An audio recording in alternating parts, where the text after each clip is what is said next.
Hello. Hello. Hello. Hello. Apologies for being a few minutes late. I had to take care of a couple of things, but here I am now, and I'm about to get started working on some dice. Hopefully, everyone can hear me. So the first order of business before I get down to that is when I did the live stream uh, to kind of talk about all this stuff, and I showed off some of the dice. I said I was going to give some away, and I haven't picked the winners yet. Yeah, stuff happens, but I picked 4 winners, and I actually found more dice to give away. The ones that I showed were like numbered and ready to go, and I thought I had some more. And I got a big old bucket of dice here. I actually did. So these need to be numbered and cleaned up and stuff and sent out. But that means I get to pick an extra winner. These are really cool. Like this, this camera will not do it justice, but they're so cool in person. But anyway, the winners. So if you're tuning in just to see if you got picked as a winner, from YouTube, there's a fella named Nomad. He's also on my Discord server, so I'll reach out to Nomad. Congratulations, you won. Amanda Rhodes, you were selected at random. You are also a winner of some dice. Abigail Hutton, you also are the winner of some dice. And Joshua Clemens, you also won some dice. So I'll be messaging y'all in the next day or so, and just getting your addresses and stuff so I can get them packaged up and sent out to you. So congratulations if you won. And if I find more dice and I find a reason to give them away, I'll give them away. So tonight, as I mentioned before, I'm just going to be kind of hanging out, working on dice stuff, and just kind of getting the Kickstarter product assembly line rolling. So no real agenda other than hanging out, and you can watch me as I work on dice. So this is my pressure pot tray. So as you can see, it has 3 levels. And these molds are all molds that I made.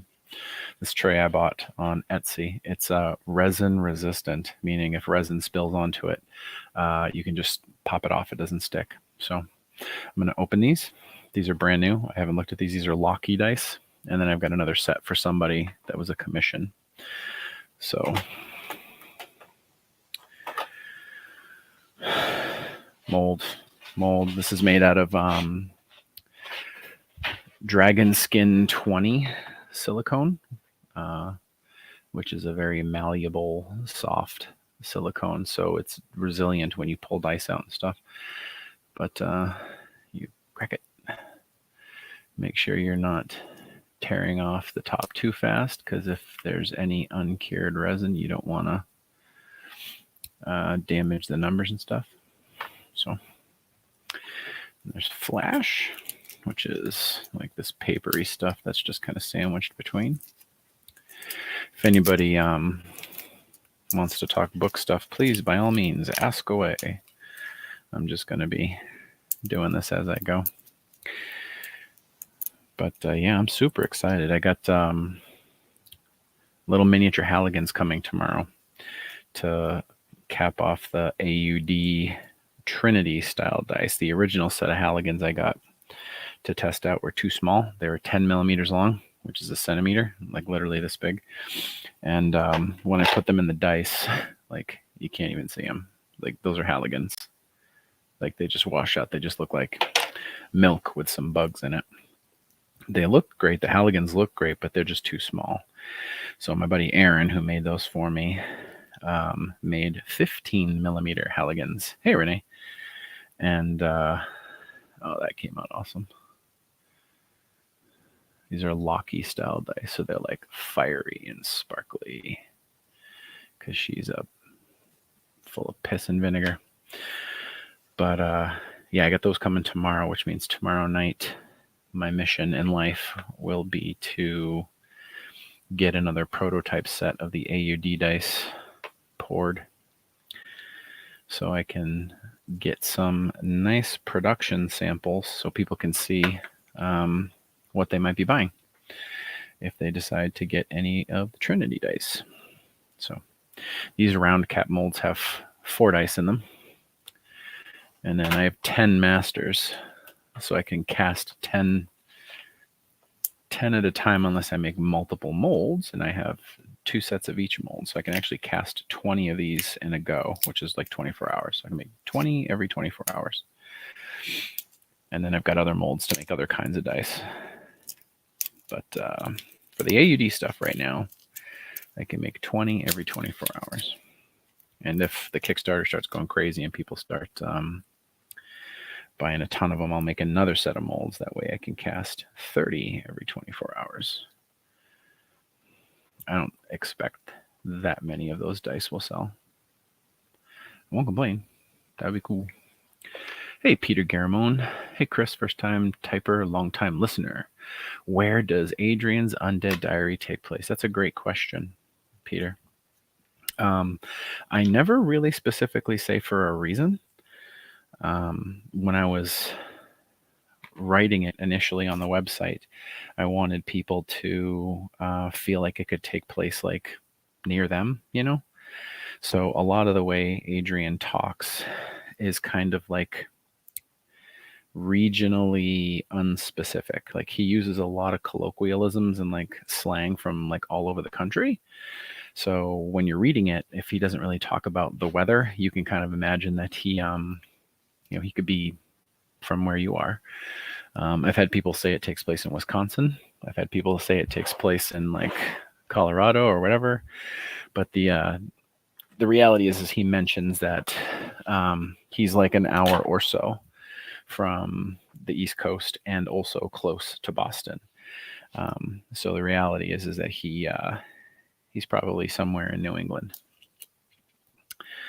So where in New England doesn't really matter. Like ultimately it's the same story no matter what. But I myself am from New Hampshire, which is, kind of central northern New England, and just about every part of southern New Hampshire fits the bill. So if you were going to point to a map and say, where does this take place? That would probably be the place to point. And then as far as like Alpa in and of itself, Alpa is based on a real world location, like right down to like the geography and the layout of it. I was working at this location in a different capacity, and I was super inspired by it in terms of like an apocalyptic story. This is before I even started writing. And I was like, dude, I want like how badass this place would be if the end of the world came. You could totally like fortify up and it would just be a fortress.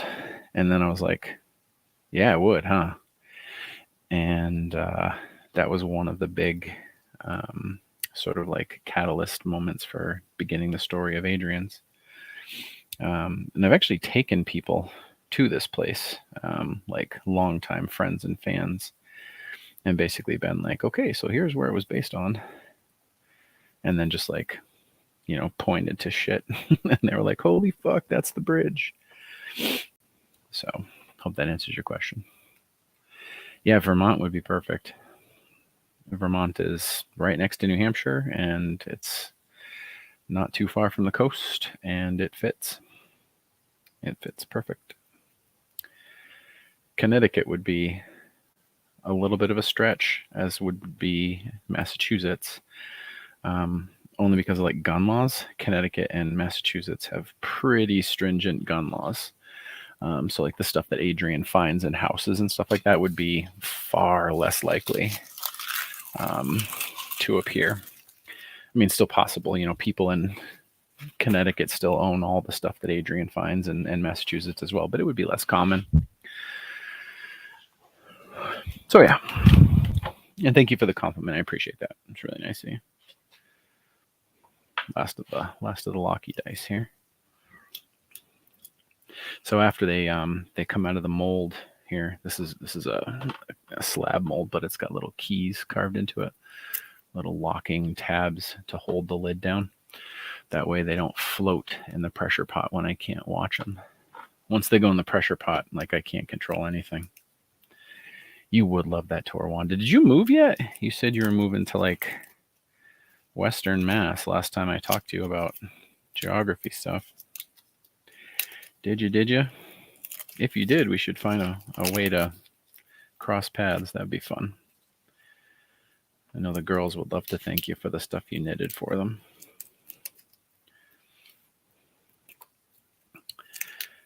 But anyway, when the dice come out of the molds here, they are what's referred to as soft cured, meaning they haven't like reached their full hardness.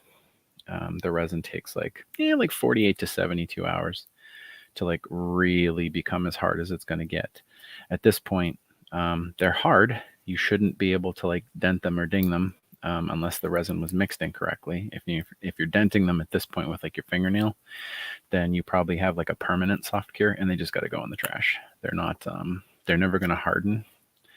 And soft cured resin's not the safest stuff to have around. But so after this, they'll sit. I'll put them in a bin, and they'll sit for the full, 24 to 48 hours. You're still going soon. Nice. Well, let me know. Let us know. We're not that far from that neck of the woods at all. These came out awesome. These Locky dice are baller. I put a little bit more of the silver wisp in this batch. You can see that like corner. To like, we wanted, Carl and I wanted to have like a silvery wisp running through them to kind of represent Freya, who's like this ethereal mentor, ghosty character in the Locky series.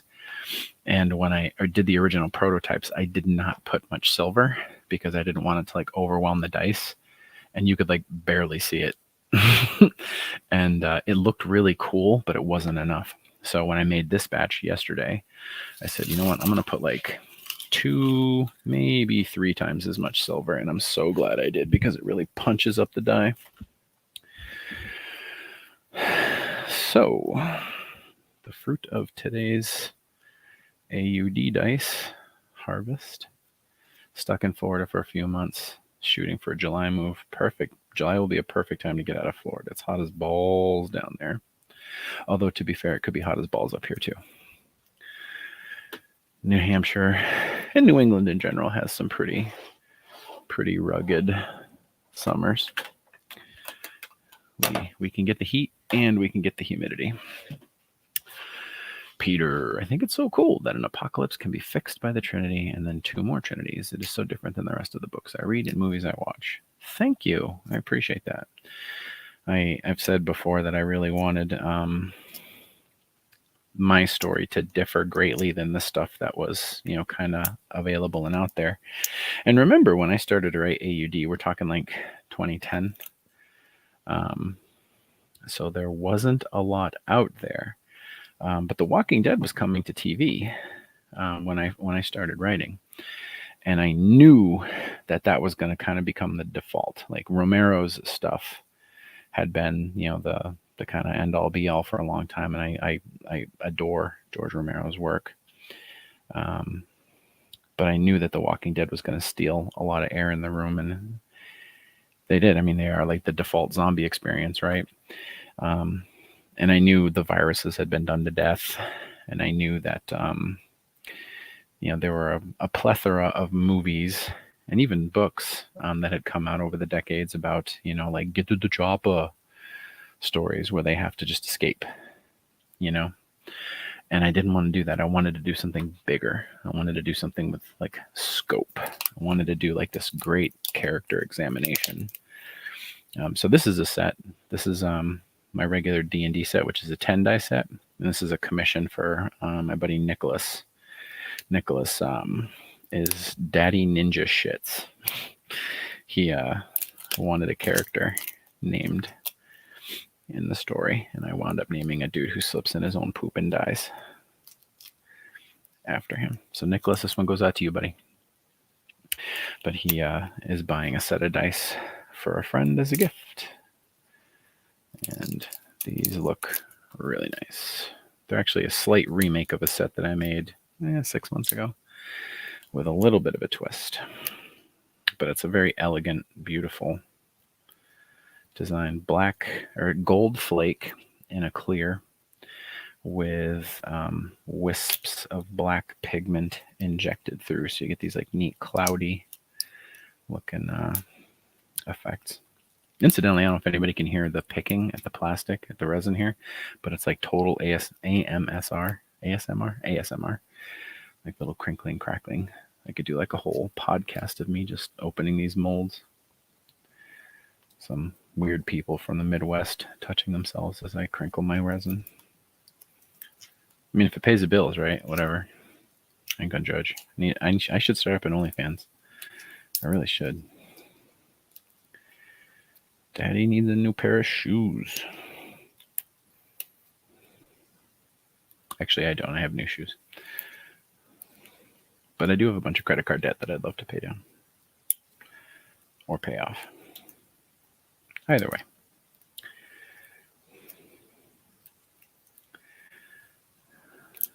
But yeah, the Locky dice here, I got 20 and they look like they're all really good casts.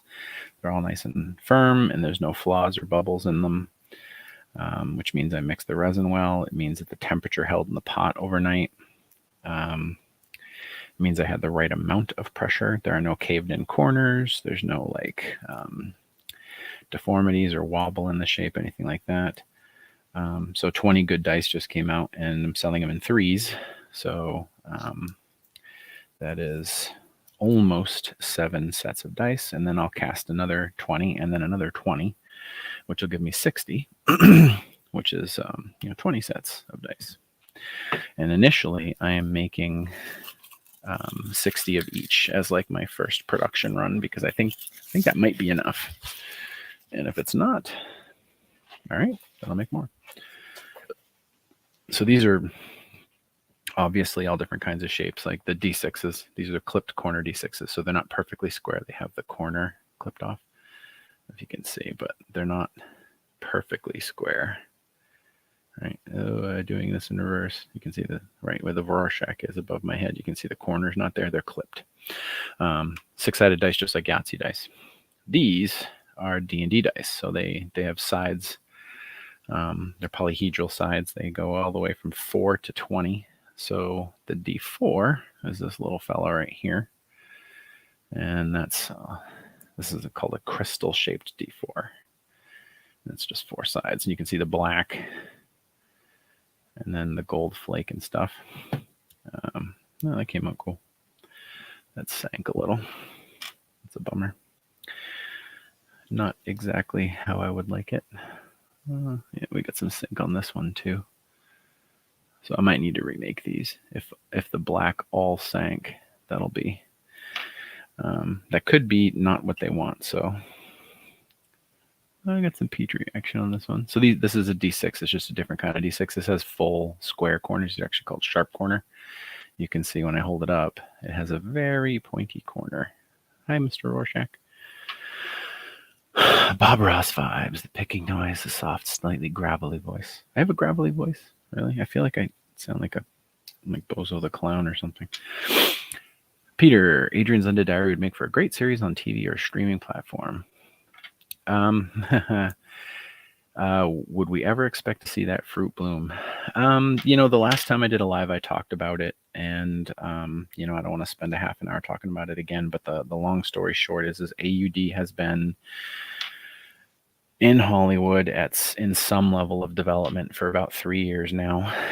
And I haven't talked about it because I just, until something really solidifies into reality, I don't see the point in talking about it. I just don't.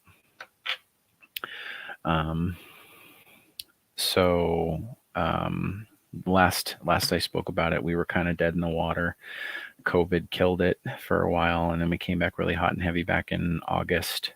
Some really big names were looking at it, and we had some really exciting phone calls, and then there was some shakeup in the industry in August. Discovery is merging with HBO and Warner Brothers, and they all have their own streaming stuff, and the new president of Warner Brothers is the guy that came over from Discovery, and he nixed all projects that were in development, and I was in development with them very briefly, so that kind of fell through. And then the producers that I've been working with got hired away to do other work, and we're kind of back to square one again. So that being said, Hollywood works in very mysterious ways. Having been on the fringe of it now for 3 years, the you can go from 0 to 60 overnight. Like I'm saying right now, like, oh, it's dead in the water, nothing's going on. And the reality is I could get an email tonight before bed that I have a phone call tomorrow morning with the head of a studio, which has happened before. So who knows? Just being realistic about it, I'm not very optimistic about it, because there's just so much really good content out there to make into TV shows that getting enough attention of a producer and then financiers and production studios and all that jazz, getting their attention and then holding it and then getting them to sign off on how much it costs to make the stuff is it's an uphill battle. That being said, it's a possibility, and I hope one day that it gets a show. Need to attract some A-list talent. So if you really want to force the matter, you could reach out to celebrities on like Twitter or Instagram and just be like, hey, have you read these books? You'd be really great in the role of this person. Because if we could get more A-list talent interested in it, that changes the dynamic considerably.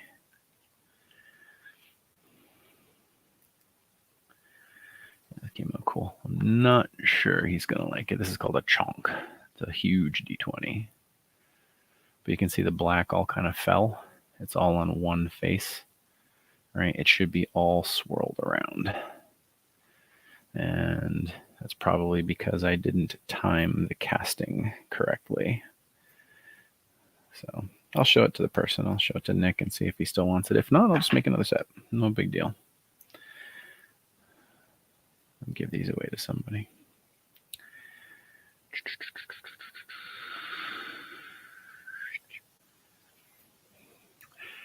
Did you ever sell the other different-sided die? Joshua, I'm going to need you to be more specific. By the way, Joshua, now that you're here, you won some of the dice. Your name came up in the random search thing. So message me and send me your address. Peter, who would you love to see play Adrian? I can't really say, because that's kind of part of the dynamic of going after the talent. If I say, hey, I really want this person to play the role, then other people might be put off by it. So mum's the word. I initially, years and years and years ago, like long before AUD got to where it is now, you can see that the resin just comes right off this thing. It literally just cracks and peels right off. This was such a good purchase. My previous molding rack was just like fiberboard. it didn't last. Chris Barnes, who is the winner of the dice? Nomad from YouTube, Amanda Rhodes, Abigail Hutton, and Joshua Clemens. Each won some of the AUD prototype dice. And I'm going to blind pick who gets what. I'm just going to put them all in dice bags and then grab one bag, put it in a box, and I'm not even going to look. I don't care. I want the surprise just as much as you guys. Anyway, back in the day, I never finished my thought, sorry.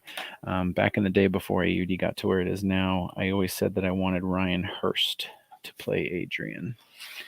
And Ryan Hurst is probably most well known for two roles. One, he played Opie in Sons of Anarchy. And I just thought he was fantastic in that show.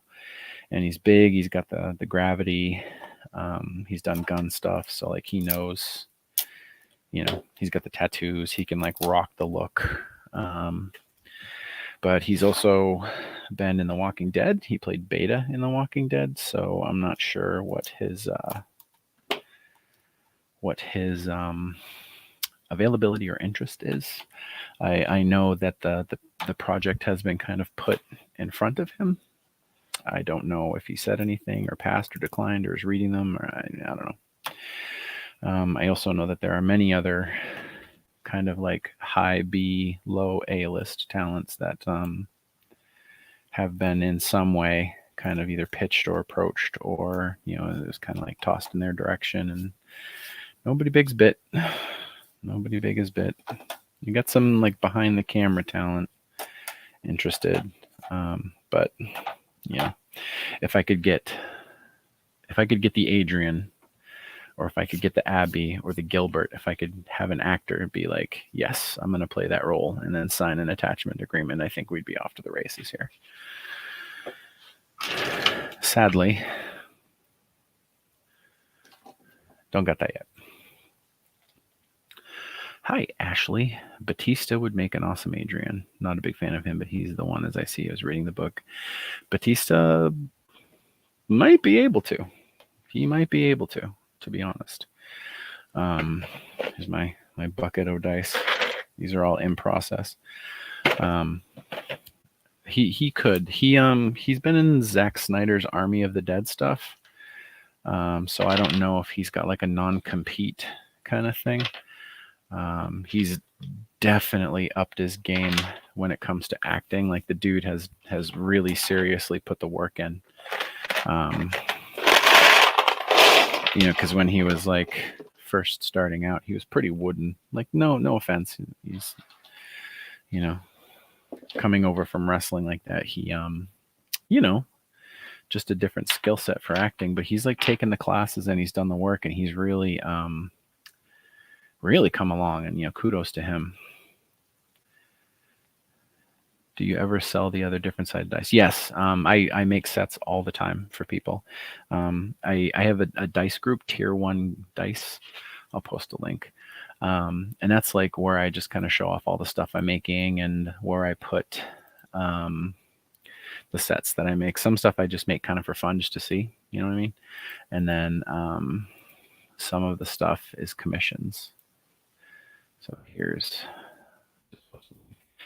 you can just go join. You can just look. Like I just post pictures of stuff, and like if I have extra dice set over, or if commission comes out and the person doesn't like it and I have to remake it, the original set that I made just goes into there for sale. And you can just ask me to make you dice. So yeah. So right now I'm gonna pull the Lacuna dice that I made past week or so and get them what I call trimmed, and those need to be trimmed because that the flash that I was picking off, that little bits of plastic and stuff, I do it by hand manually, and then at the very end there's always just a tiny bit left, right? Like a little hairline bit of resin that you can't always pick off. So that needs to be trimmed with an X-Acto knife, which I have right here. It's done. That's good. So good. That's good. That's good. And that's what I'll probably wind up getting done tonight, because I got like 60 of these things to trim. But I also have other sets of dice that I've been working on here that are in various stages of completion. If I can trim them as well, I will. Like I made this kind of cool set just for funsies. I don't know if you can see it, but it's like all color shifty and purple and sparkly and nebulous and stuff. My webcam sucks balls for taking cool pictures, but like this is a set I just made for fun. And it came out really cool, and that'll show up in the group, and anyone's welcome to join. Even if you don't like need the dice or play with the dice or whatever, you can still just like jump in and see the stuff I post and interact and heckle me like everyone else does. So yeah, Anyway, as far as TV stuff goes, it's a huge stretch. Um, but anything can happen. I never thought I'd get as far as I am right now, so I did that.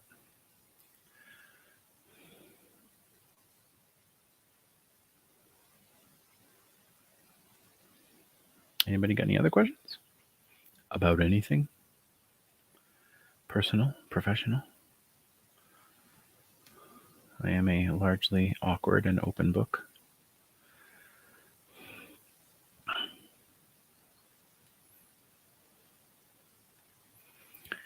Right now, in my daily writing work, I am splitting time between getting the AUD author's preferred versions for the hardcover done. So I'm literally going through all 8 books and tidying them up and like fixing some of the mistakes I made and going back in and adding more content and making them a little prettier and basically just like making them better, which is kind of a daunting process because it's like 8 whole friggin' books that I got to go through. But it's also really satisfying because I've come a long way as a writer. And when I'm going back and like fixing my mistakes and stuff and seeing how much I've improved, it's like a mixture of heartwarming and frustrating because it's like, God, this is trash. Like I could have written this so much better. But it's also like pretty cool because now I can go back and fix that stuff and like change, passive voice and redundant wordings. And, there are like inside jokes that nobody found funny or missed entirely. And I can like, sweep those under the rug. Chris Barnes, did you ever decide what you were going to do with your YouTube channel? Kind of. So I purchased the pro level subscription to StreamYard because it really wasn't that expensive. And I have a decent webcam, and this headset actually has pretty good audio. And I'm streaming through StreamYard right now, which allows me to broadcast to multiple locations. So this video right now is going to my author page on Facebook and YouTube. So moving forward, when I do a live, I'm going to do it this way. That way it's going to both places, right? So if like you avoid Facebook like the plague, but you still want to watch me do a live, you can go to YouTube and at least you have a choice. I also, someone mentioned, I forget the name now. I could go back and look at the comments at some point, but somebody said, like, post your story, like do like a video blog of how you got to where you are. And I thought that might be kind of fun to do. But I think I would want to do it like a little bit more personal than just like, just saying how AUD got published and how, AUD turned into Elmorn and Elmorn turned into Tesser and, so on and so on. I would want to like talk about my life. Because, I'm not the most interesting person in the world, but I've got an interesting story, I think. And it might be illuminating or uplifting for people who had similar childhoods and early adult experiences to see, what I managed to persevere through and, get to the level of success that I've got today.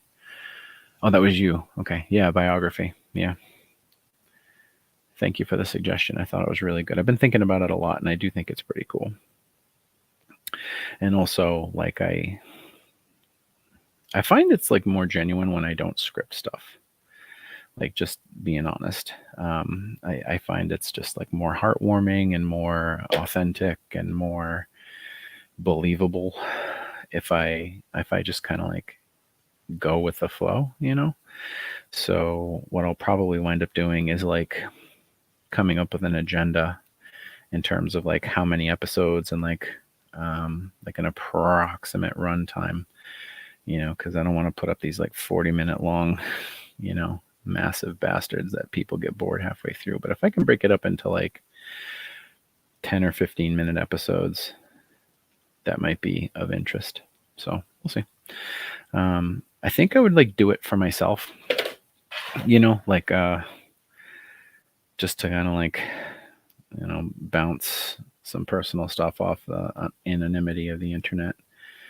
I've been fairly open in general about like my struggles with mental health and mood and stuff like that. And I have pretty severe ADHD, which was undiagnosed up until recently. And the diagnosis was like eye-opening, like, holy shit, do I have ADHD?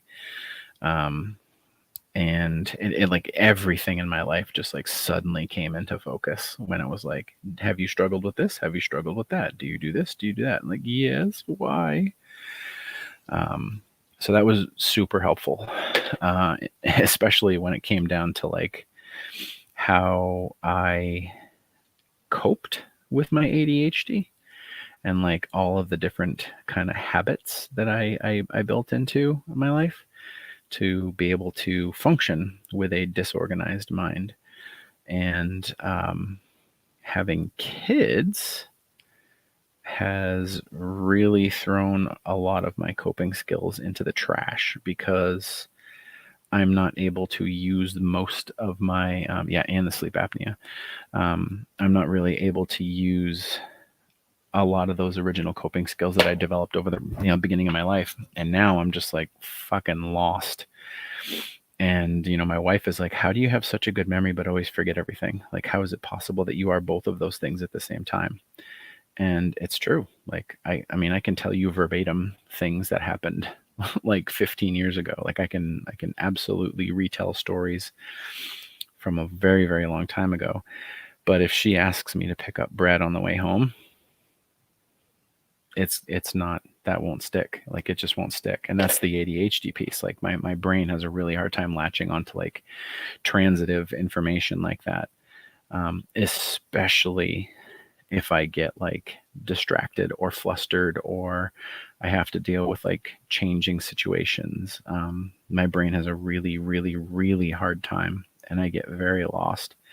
And what used to happen is I'd get pissed that I was getting derailed and I'd get like really flustered and angry and I'd just be an asshole. So Thailand for 6 months or so. That's cool. I need to go to Thailand. I've always wanted to go. It looks so beautiful there. Anyway, I've been pretty open about dealing with that, and the medication has been enormously helpful. So it might be good to kind of add another voice to the mix if you're curious if you have ADHD or mild depression, which I have. It's nice to feel like you got a community. Let's go. Phuket, right? Chris is right. 12 to 15 minutes is a sweet spot. Yeah. Yeah. Oh yeah. Big time. Even I have the problem with that. Like if a video doesn't show me what's going to happen within the first couple minutes, I'm like, I'll just read the fucking synopsis. I can read, a 3-paragraph synopsis in about 10 seconds. But if you don't show me in 10 seconds, then like, I'm just going to go with the way I can get the information fastest.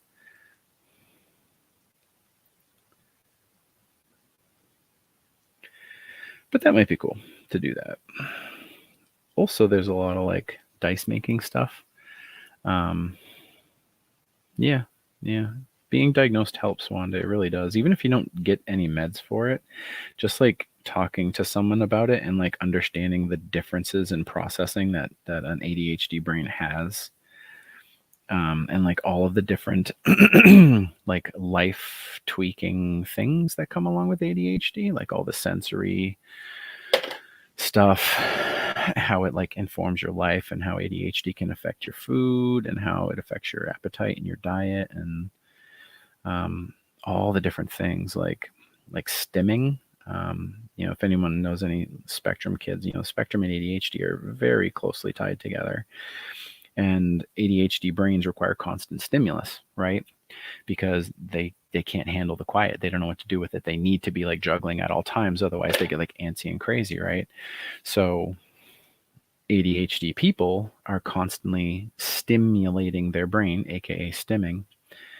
And that can be like chewing gum, right? Sometimes that's enough. Sometimes it's just going for a walk. Sometimes it's flavor, right? Like sometimes you just need to have a flavor in your mouth because that can be enough, right? So a lot of ADHD people struggle with food because food is a stimulant, right?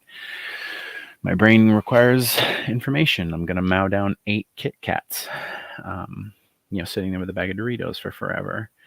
But the stimming can also be the leg bounce, right? Like how many people sat in school next to someone, whose leg just went like a jackhammer all the time when it was quiet? Well, they were stimming. Their brain was desperately searching for some kind of stimulus and no one was giving it to them. So their body, kicked in, just bzzz. So ADHD is crazy. It's really interesting what it does to your life and body. Raz, do you have a set schedule you write? Or do you just sit down and write when the muse strikes? You've been trying to write and have a hard time just getting the train rolling. It can be really tough, Raz. It really can. Our schedule has been really kind of up in the air the past few years because of the girls. They've been, just now getting into school. So for a long time when they were both out of school, we just kind of worked when we could. And we made that choice. We said, all right, we're going to work less. We're going to live frugally. We're going to, be there for our kids. And writing gave me that opportunity. And, for that, I'll always forever be grateful. But when, they were both home, it was just kind of come see, come saw, like do the best you can in terms of work time. So spend a lot of weekend nights working, a lot of evenings working, a lot of, waking up early working, just kind of trying to find the time whenever. And with ADHD, it's really tough for me to manage that. Currently, both of the girls are now full-time in school, which means from, I think I drop them off at like 8:15 in the morning. And I'm usually home by 8:45 or so. And then I have the entire day till like 3 to function. And that's like unheard of. Like I haven't had that kind of time in forever. And now I get home and I usually do like some social media stuff and I settle in once I'm fed and I have my breakfast and my coffee and I'm off to the races. And the big thing that I've said about the way my writing function works, Raz, is that I have to have a couple of different projects going at the same time. That way, if I get kind of burnt out or I get bored on one thing, I can just pivot to something else that's interesting. So sometimes that's literally another book that I'm working on. But right now I'm trying to stay really focused on just like a couple of like major tasks. So I split my time between like one writing task and then like admin stuff. So this time of year is tax season, right? So since January or so, when I'm burnt out on writing, I just, start prepping financial stuff for taxes. And then like I can go to, Amazon ads and I can, tweak my Amazon ads, or I can make ad copy for a Facebook ad, or I can sign up for, promotional blasts, or I can set up sales, or, that kind of stuff, which is, mentally rewarding enough that I can reset my creative, kind of clock, and it helps the business, right? So, if I set up sales and can sell some more books, that's good. So I just don't push it. Like I just accept that there are days where I write a lot and there are days that I don't. So 9-year-old ADHD, 3-year-old might be on the spectrum. Too young. Three's on the line. Yeah. 3's on the line. The spectrum used to be this scary thing, like people were petrified about it, but we've learned so much about how to guide those kids and like give them the impetus. Raz, you're on chapter 2. Well, keep fucking writing. Just keep writing. You don't have to write in order either. Write a scene, like jump ahead in the book, write an exciting scene that you've been thinking about Write the end. Just write parts. Don't worry about writing the whole book start to finish. Just write pieces.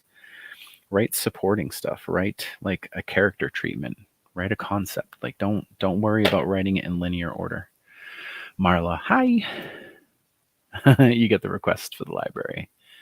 TCCL. Well, let me know. I'm happy to help them out. I try to keep some books on hand for stuff like that. And if they don't have the budget, I'll try and send them some books. Oh, cool, Vanessa. Yeah, if I will do the videos at some point. Right now, my workflow with getting the Kickstarter for the AUD hardcovers going and having to edit the original 8 books means I like have to be really locked in and like really laser focused while I'm doing that. So any kind of distraction, like trying to record a video or whatever, would be a death sentence for my productivity. And I like really need to shit and then get off that pot. But once I get done with that, I'll try and I'll set aside like a morning a week and post like a video a week and get some stuff up on YouTube for that. She likes writing, but she's unsure of herself. Yeah, I get that. Imposter syndrome is real. It is real, big time. Like, I mean, by any stretch of the imagination, I am a wildly successful author, and I'm fucking paranoid. Everything I write, I'm like, oh God, are they gonna like it? Like to the point where I've said this before, to the point where like I don't even go to like professional writer, conventions to meet other writers because I'm convinced that they're all going to think I'm a fucking hack. Despite the fact that I have more reviews and make more money than them. Still afraid to go. I'm always going to be the little kid sitting in the back of the English classroom who doesn't want to talk about his story.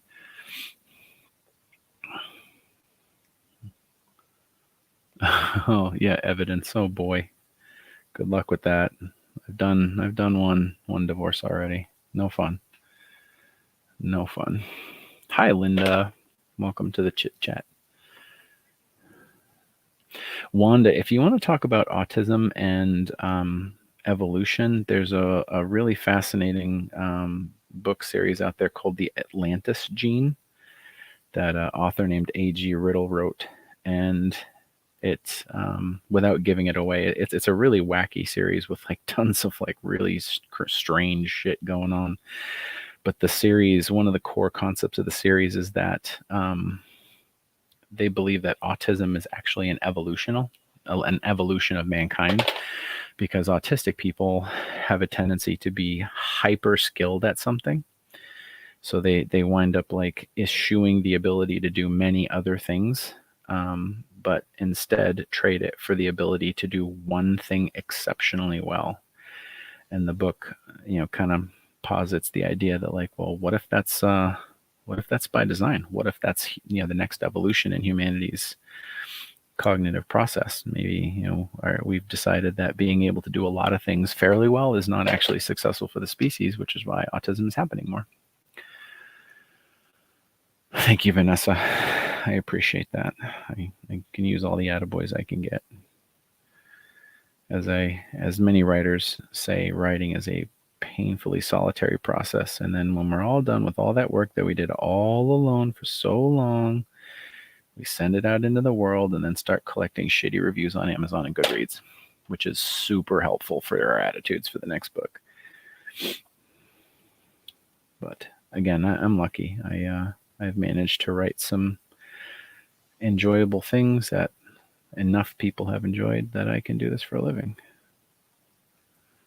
So pretty cool. Very cool. It's very cool. I mean, just the fact that I was able to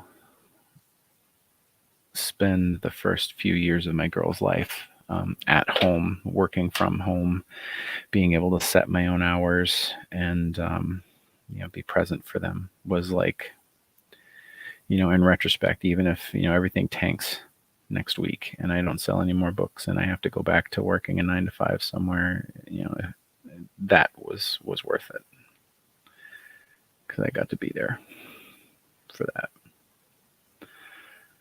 You are definitely refreshing, like a fucking Sprite.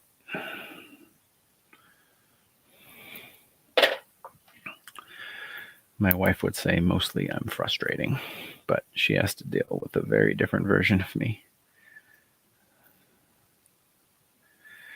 And she's not wrong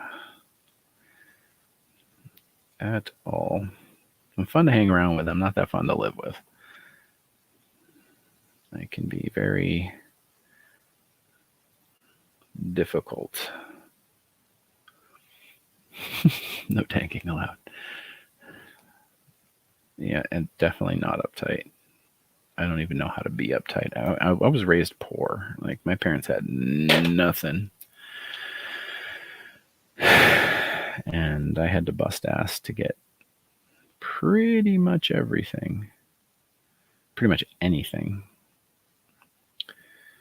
So uptight, not really in my makeup. People joke where they're like, if you ever break big, don't change. I'm like, I don't fucking know how to change. Like I don't even know how to. My therapists are all like, okay, so we gotta enact that change, and I'm fucking trying, dude. So you're better in small doses. Yeah, I think that's fair. I think that's fair to say. I think that's why people like meeting me at conventions, because they get me for about 15 minutes and they get to have their positive experience, and then they get to leave and it all works out. Whereas my wife and kids have to come home with me and they're like, oh God, fucking him again. So all I'm doing right now on these dice is got my trusty X-Acto knife, and I'm going around. Whoop, camera's over here, Chris. I'm going around the edges that have the flash, and I'm just like taking it and just like lightly scraping the flash off without nicking or damaging the dice. It's a little tedious. It's not hard, and I have a little desk lamp here that gives me just a little bit of a shine so I can see the burrs that need to get shaved off. And it doesn't take that long to do, because these clipped corner D6s are actually like, they don't generate a lot of flash problems, which is cool. There are kinds of dice that generate a ton of flash problems, like the D20s can be a real pain in the ass because they have the triangles. Like you can see each side is a triangle, right? So the flash happens on the side that's up. So you get 3 edges of flash, and then because the facets on the top are so small, if the pressure in the pot's wrong, they can actually bow in.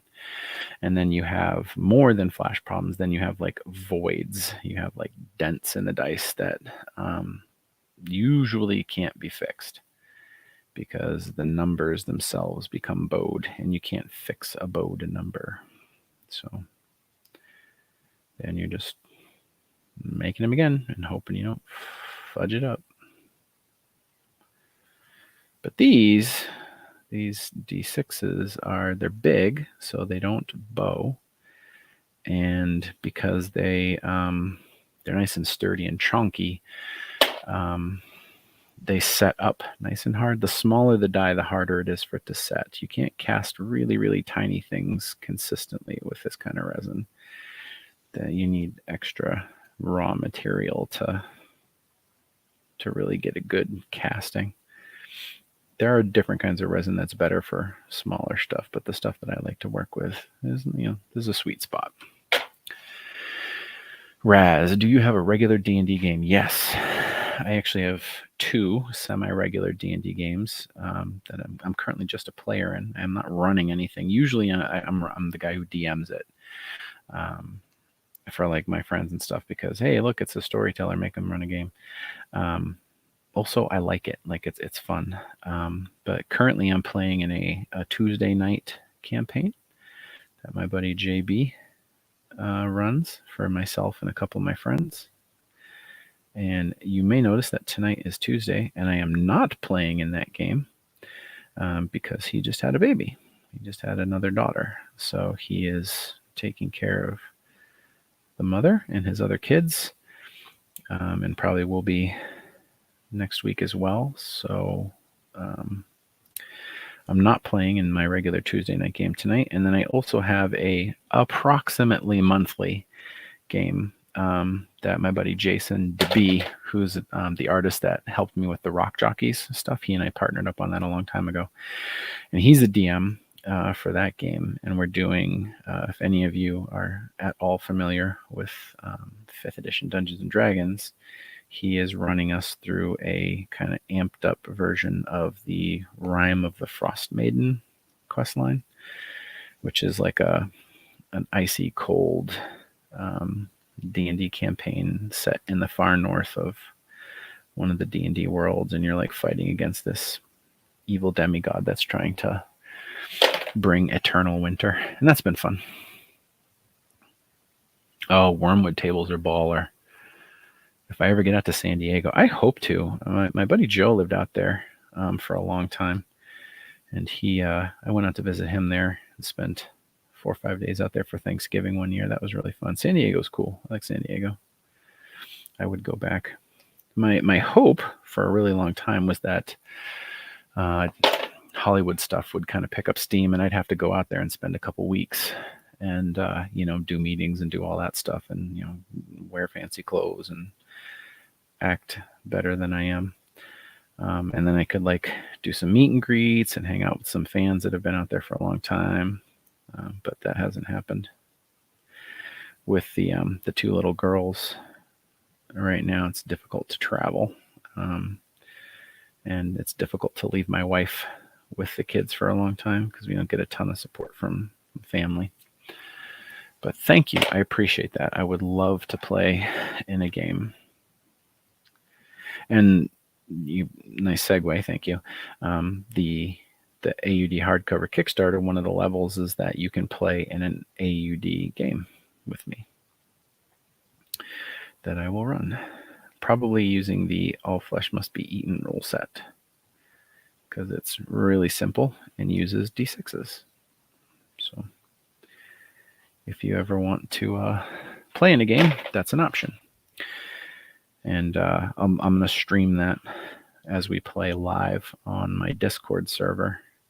So people who are in the game will be able to like speak and interact and be part of the game, but other people will be able to watch us play. So once that happens, if people back it, it's kind of expensive. It's like $175 to play, but you do get a book and dice and the game and bumper like you get stuff with it. You're not just paying for the privilege of being a nerd. When do you think you're going to make it back to the Houston area? Renee, man, soon, hopefully. I have a huge crowd of friends and fans in the Houston area, Sugarland, Frisco out there, plus like Austin to San Antonio. Like that's like my bread and butter. And the last time I was down there for a week, and it was fantastic. And we got close enough friends out there that we probably wouldn't have to pay for a hotel. We could just crash, probably in in Houston and DFW. But we talked about it maybe this year, doing it this summer. I'm setting up like a book tour, meet and greet kind of thing. But we're still looking for a house, and I don't think we're going to buy this year, but we haven't been able to make any plans because we weren't sure if we were going to be buying a house. And, the market still hasn't changed and interest rates haven't come down. So more than likely we are not buying a house, but I don't know if we're going to be able to fit in a trip. Texas is about a 4-day drive for us, with the girls at least, because if it's just me, then I could probably bust it in like 3 days because I can just sit in the car for 10 or 11 hours. They cannot sit in the car for 10 or 11 hours. They can manage about 2.5.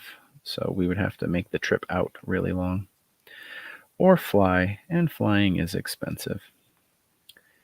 But that being said, sometime in the next 2 or 3 years, I'll make it out to Texas again because I got a lot of people out there that I like a lot. Way south, Brownsville. Is that near McAllen? down that way, Harlingen, what's it called? Harlingen, or more like El Paso area. Jersey is an option. I'm not that far from Jersey. I'm only in New Hampshire. Jersey's like a 5-hour ride. That's no big deal. Yes, Josh, AUD style D&D. Vanessa, I haven't decided what tier I'm going to back with, but I definitely want it to be one of the bigger ones, maybe 250 to 300. Yeah, there's a lot of tiers in that area, which just kind of worked out that way. It wasn't like intentional per se, but I wanted to give people the ability to like do like a big thing. So like every time I've done one of these Kickstarters, I inevitably get the like, I want to get something from you because I've never gotten anything from you, and I want to get like something big. And the first Kickstarter, I didn't have nearly enough of those options for people. Sold them all out almost immediately.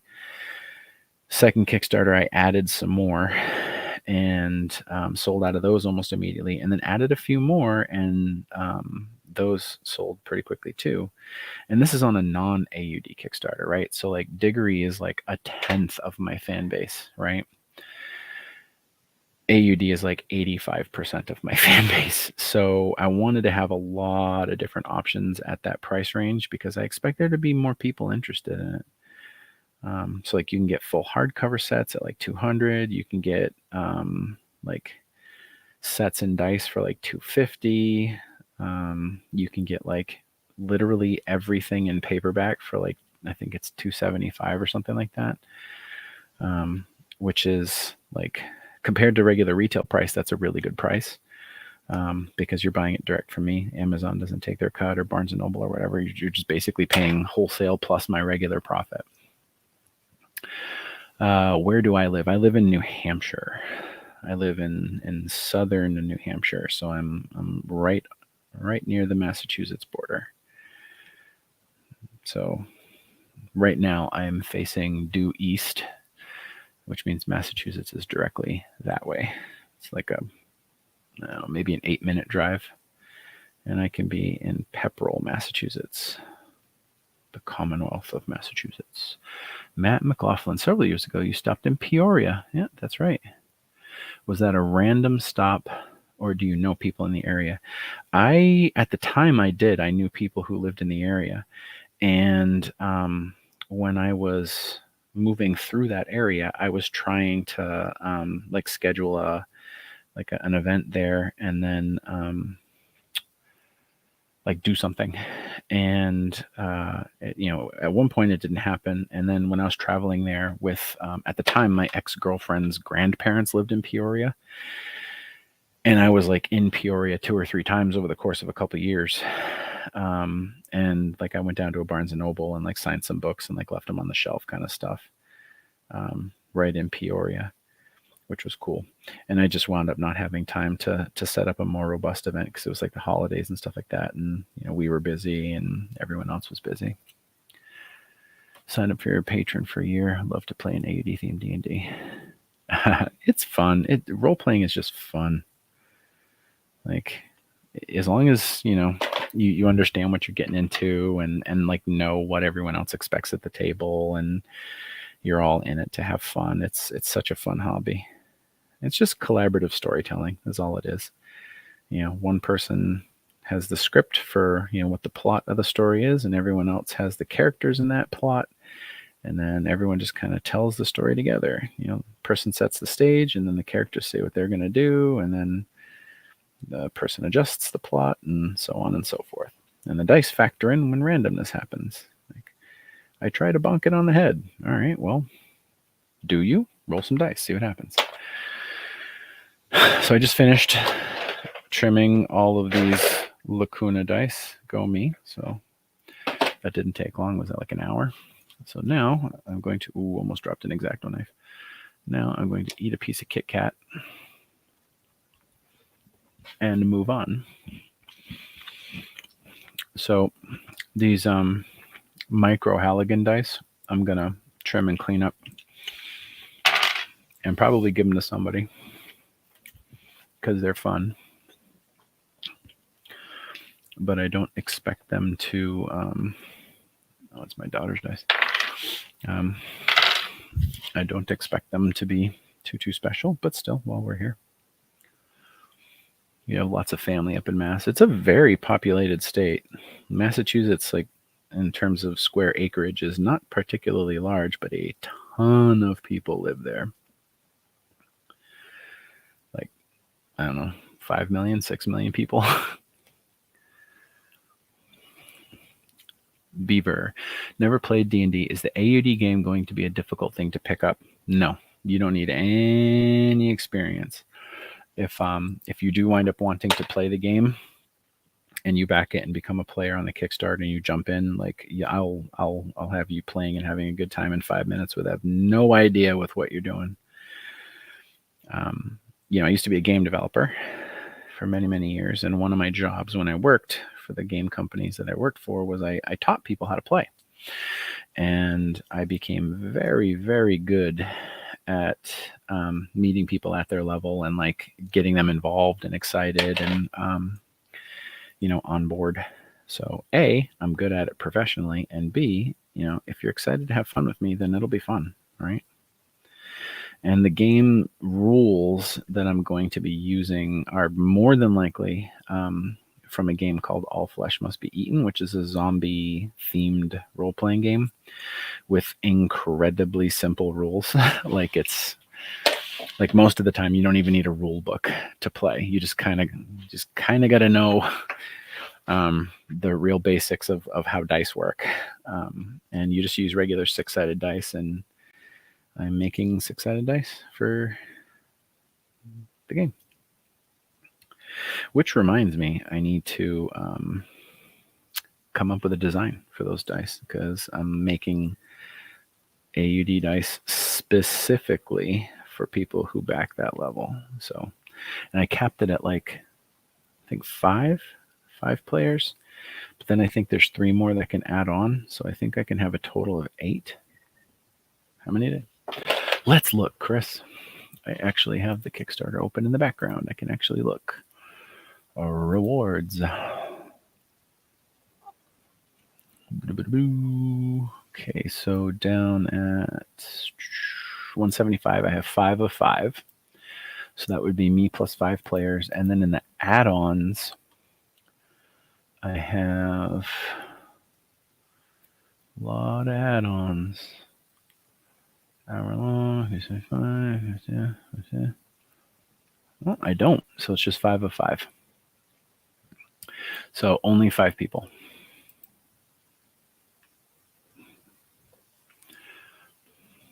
So yeah, Beaver, I hope that answers your question.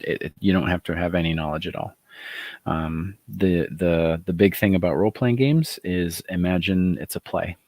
Okay, we're sitting around a table, or in this case, we're sitting online. You got your webcam on. I got my webcam on. Everyone who's playing has got their webcam on. We can see everybody. And I am the stage director for the play. I have the story. I set the stage. I tell you what the scenario is. But you control one character. You control one actor in the play. And you can act out what you want your character to do at the table. Like, you can be boisterous, you can change your voice, you can do whatever you want, as theatrical as you want, or you can play it completely, normal. And I've played in many games with both kinds of players, and either way is totally okay. When I'm a DM, I try to become quite theatrical and make it a lot of fun for people. So I change my voice, and I play the roles up as best I can, because it's a lot of fun when you have a DM who kind of goes that extra mile. But basically all you need to know is that you're going to be playing a character doing something in Adrian's universe, and you'll be able to make all of those decisions for that character. And you'll just need to suspend some disbelief. So let's say you're playing a character that's nothing like you, right? Let's say you're playing a nurse and you're not a nurse, right? So you have to kind of think like that character when you're playing them, and you'll be limited in terms of knowledge to what that character knows, within reason. So sometimes you play someone who's totally unlike you, and it's a stretch, and it's kind of tough. And then sometimes you're playing someone who's very much like you, and it's easy and it's fun. So we'll figure it out. If you do play, it'll be fun. People will enjoy it. Can I show the Kickstarter on the screen? Yep, I can. I can do a screen share. What do you want to look at?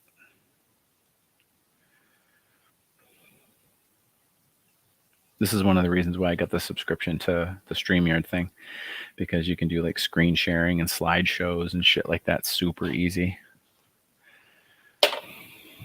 Tell me what you want to see on the Kickstarter, Renee. And I will boot it up and stuff. So neat little blue dice I made. It's like two, 3-tone kind of sparkly blue. And I made 3 of them. So there's 2 D6s and 1 D20, right? So this is just a little tiny set of dice, right? Little extras.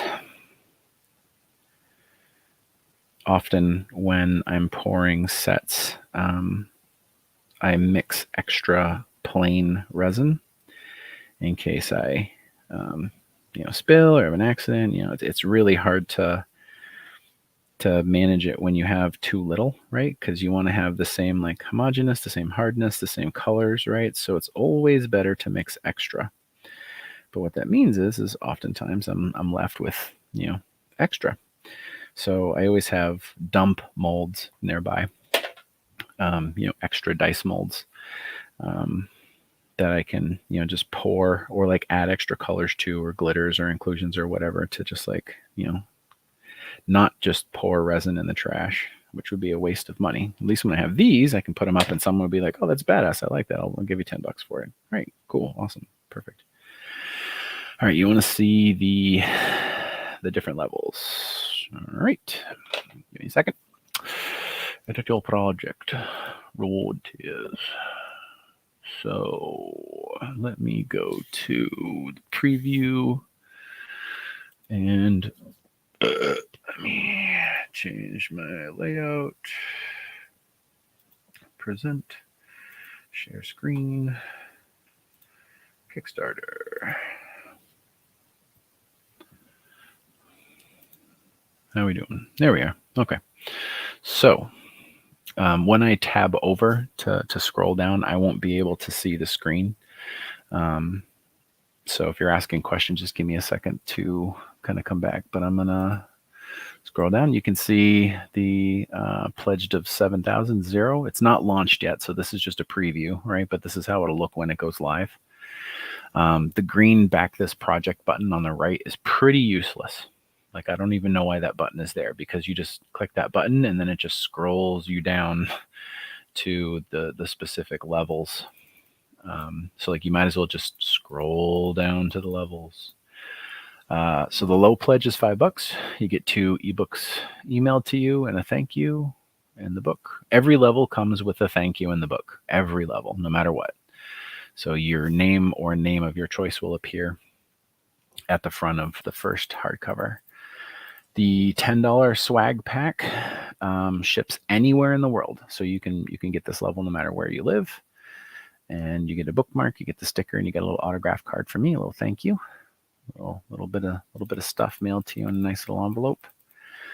There are 3 of the 20 level dice pledges, 1 for each kind of dice. So for $20, you can get 3 Trinity. $20, you can get 3 Lacuna, or $20, you can get 3 Lockies.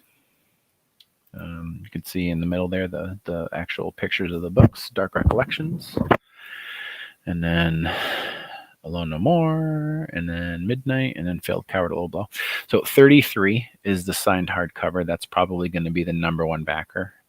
Most people will just want to get the first print collector's Kickstarter edition for $33, and you get the book and you get the thank you. Most likely that is going to be the price. Now that I'm kind of like locking in shipping prices, that seems like it's probably right. My guess was correct. My educated guess.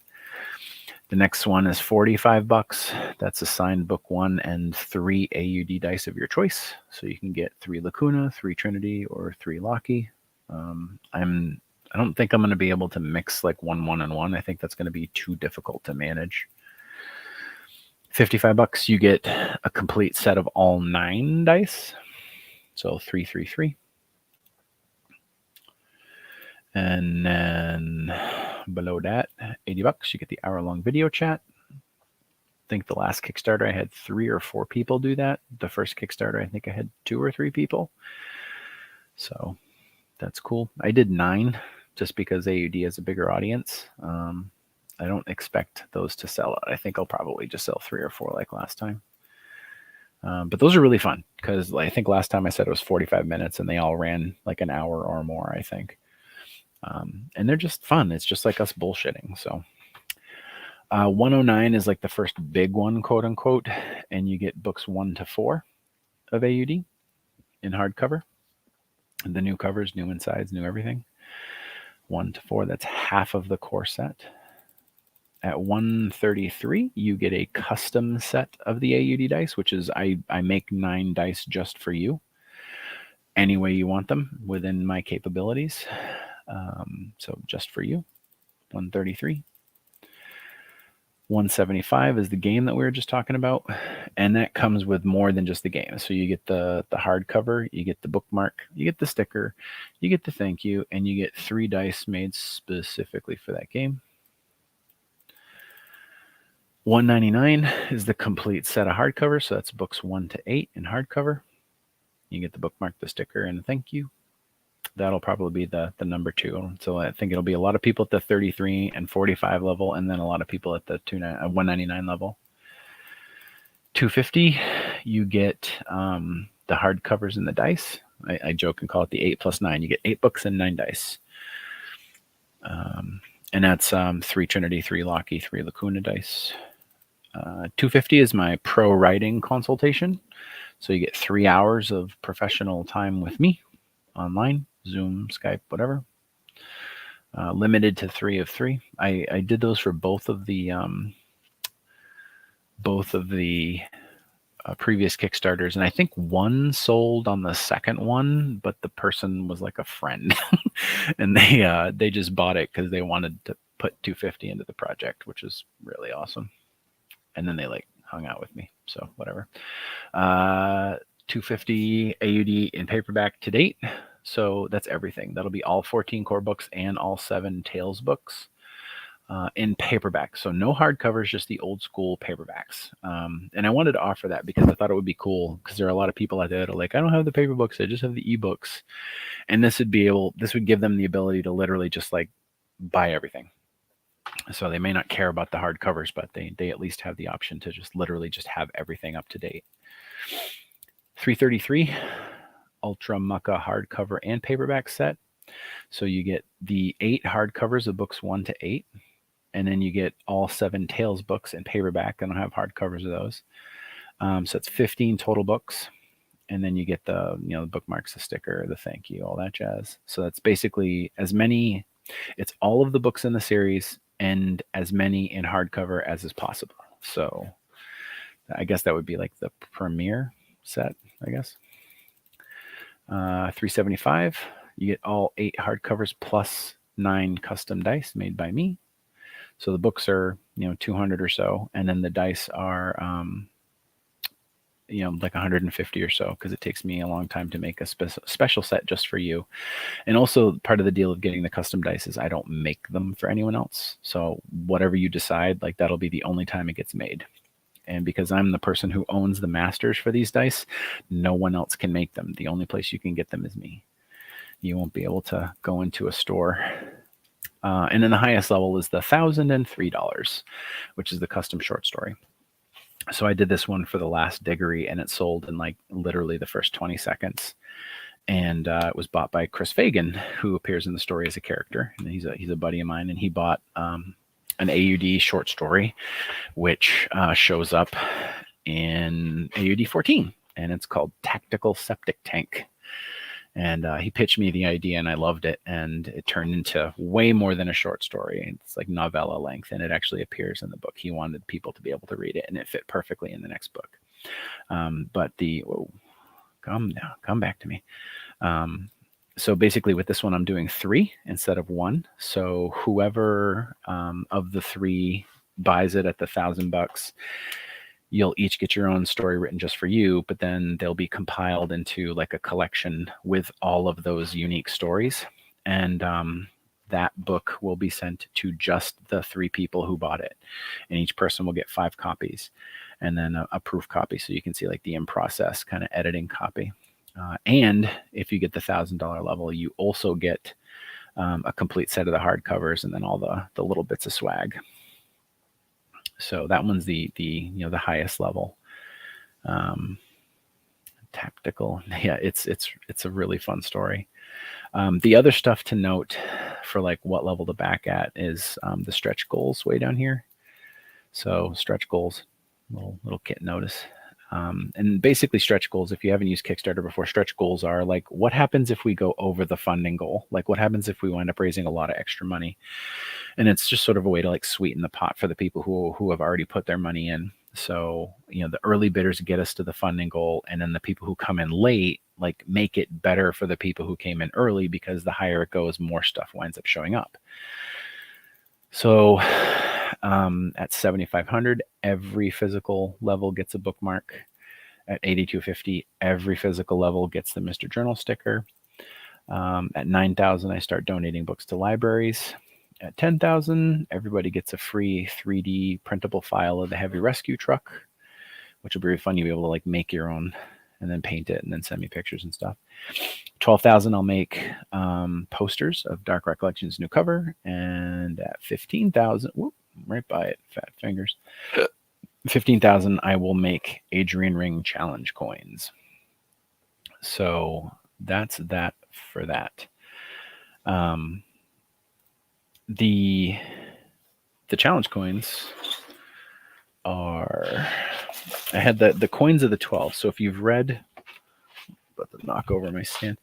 If you've read the Diggory books, there are these things called coins of the 12, and they're like this alien strange metal that they make these coins out of, and the monsters in the books treasure this metal, treasure these coins. And I had them actually made. So they're like bronze, and that's the logo that appears on Diggory's gate at his house. And these are, they're metal. It's a serious coin. And a lot of military guys, higher ranking military people have challenge coins made that have like their name, logo, unit number, whatever. And if we get to the big level, I will make Adrian Ring coins, and they'll show up in the Kickstarter as an add-on. You can add it to your order. I should probably explain that too. So you can pick any of those pledge levels, and they come with whatever's listed on them by default. Once you add that level to your cart, and then you go to commit your order or whatever, a screen pops up that says, would you like to add anything to your pledge level? And those are called add-ons. And almost all of the different items that show up in a pledge level also show up as an add-on. So let's say, for example, you wanted to get the swag pack at $10, but then you really wanted to get a custom set of dice at $135 or whatever they are. You can buy the $10 swag pack, and then in the add-on section, add on a custom set of dice, which will bring your $10 pledge to $140 or whatever it winds up, whatever the math winds up being. So you can kind of, pick whatever you want, and it'll all come out in the wash. But the big levels are all in the $250 to $300 range, and those are like big. They're they're boxes of books. And the retail on these is going to be $20 to $30. So when you're getting 8 books at $25 a piece, it's that's money. That's a lot of money. And then everything will be signed by me. It's all coming straight to you from me. It'll come from the printer to me. I will sign them all. And I also mentioned that the version that people will be buying on the Kickstarter will not be the same version that shows up in stores later on, in the sense that the dust jackets that we're printing for the Kickstarter order are retail marking free. meaning there will be no barcode on them. So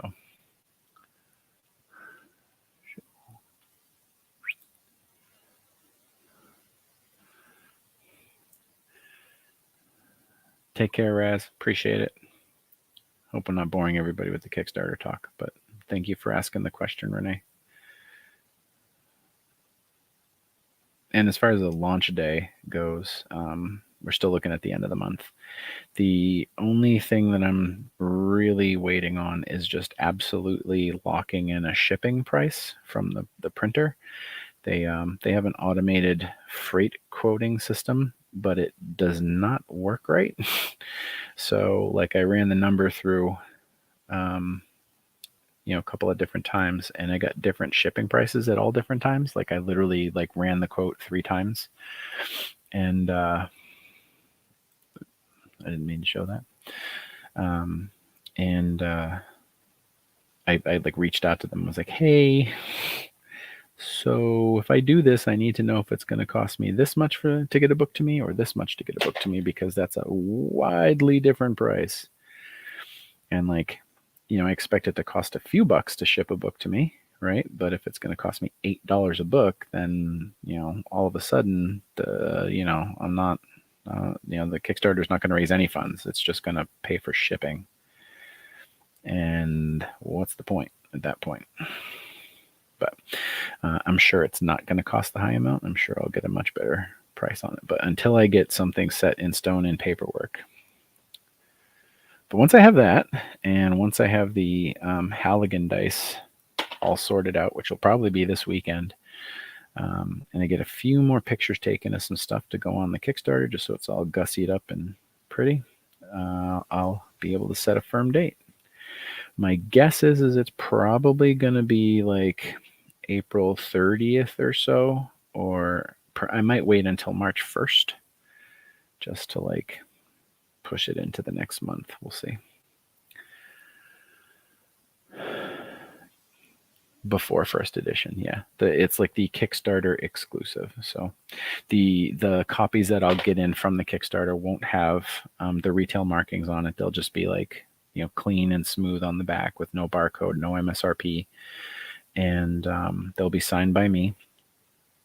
And the retail versions, when people get them, will have the dust jacket on the outside, and on that dust jacket there will be the retail barcode, the UPC-EAN code, and an MSRP, which is what the retail stores, when you buy them, will attempt to sell them at or about. So the only way you'll be able to get them without the barcode is through the Kickstarter, because after that the file will change. That gets printed for mass market retail, and that's it. You won't be able to get them anywhere else anymore at all, unless you buy them from somebody who backed the Kickstarter. So, like for example, if you wanted to buy a set and then get an extra book 1 to then sell on eBay in like 3 years, you could do that with an add-on. You could buy the full set as a pledge level and then add on a copy of book 1. Which I think, last time when I did the Kickstarter, I had a fair amount of that, where people would, buy an extra copy of book 1 as like a gift or whatever, which is like huge for me. Like I love it when, existing fans buy a book for themselves, because that's like why you do it. But then when they buy one as a gift, that's like the best thing ever, because it's somebody who already loves the work giving it to somebody who they think will love the work. And then it's just like, it's just awesome. I am going hard like Chinese arithmetic. What's it from? A rap song. Probably a Wu-Tang Clan or something. Who was I talking to the other day about the hustle of being a writer? Oh, my wife's aunt. And like, I could pitch these books and stuff to, traditional publishers, and they might get a book deal out of it, and I wouldn't have to do all this hustle. But like, this is fun. like coming up with these Kickstarters and all the reward levels and like sourcing printers and packaging and getting like cool swag and stickers made, and like that stuff's fun. It's just neat, and having the control and making all the cool decisions and deciding on art and stuff is that's like really cool. It's fun. You should do an auction. Bloodhound Gang, yeah. I said that I'm getting 2 proofs per book for the hardcovers. I already have book 1 and 2 for the hardcovers. Sorry, I already have proof 1 and 2 of book 1 in hand, and one will be mine, and then the other one will be set aside, and I will probably do some kind of charity auction for it, and that will be like the ultra mucka super mega rare, because the proof will have even more unique markings on them, and will also have errors that you look at the proof and find errors that you couldn't find electronically, and then go back and fix the file, and then they get made correctly. So here's a custom set, or not a custom set, but a set I made for fun. It's like 2-color 2-tone green. The 2-tone's not showing through, but it's like dark green and light green marbled. It reminds me of like Mountain Dew. It was just something I saw. I saw the color online somewhere and was like, oh, that's cool. I should try and make dice that look like that. And I did. It's kind of like lemon lime sherbet. Mostly lime. Book 1 is a gift, is bait that will hook them. Exactly.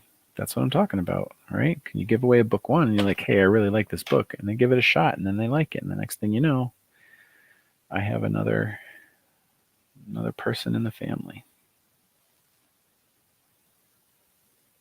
Every time I mention it, I say the same thing because it's the truth every single time, and it's that word of mouth is the advertising that is most effective, and you can't pay for it. Cannot pay for word of mouth. I can book ads on Facebook and Amazon until I'm $20,000 in debt, hoping to sell books to strangers. But when someone turns to their friend and is like, dude, I just read this book and I think you'd really like it, like, that's amazing. Like I as a reader, people have been like, dude, you'd really like this book. And I was like, okay, cool. I trust you. And then I read it and I really liked it. And, when someone that you trust gives you a recommendation, it hits different. Oh my God, I caught alive. Hi, Vicky. You caught alive. That's right. Unfortunately, it's me. So, mixed bag. But I'm glad to have you.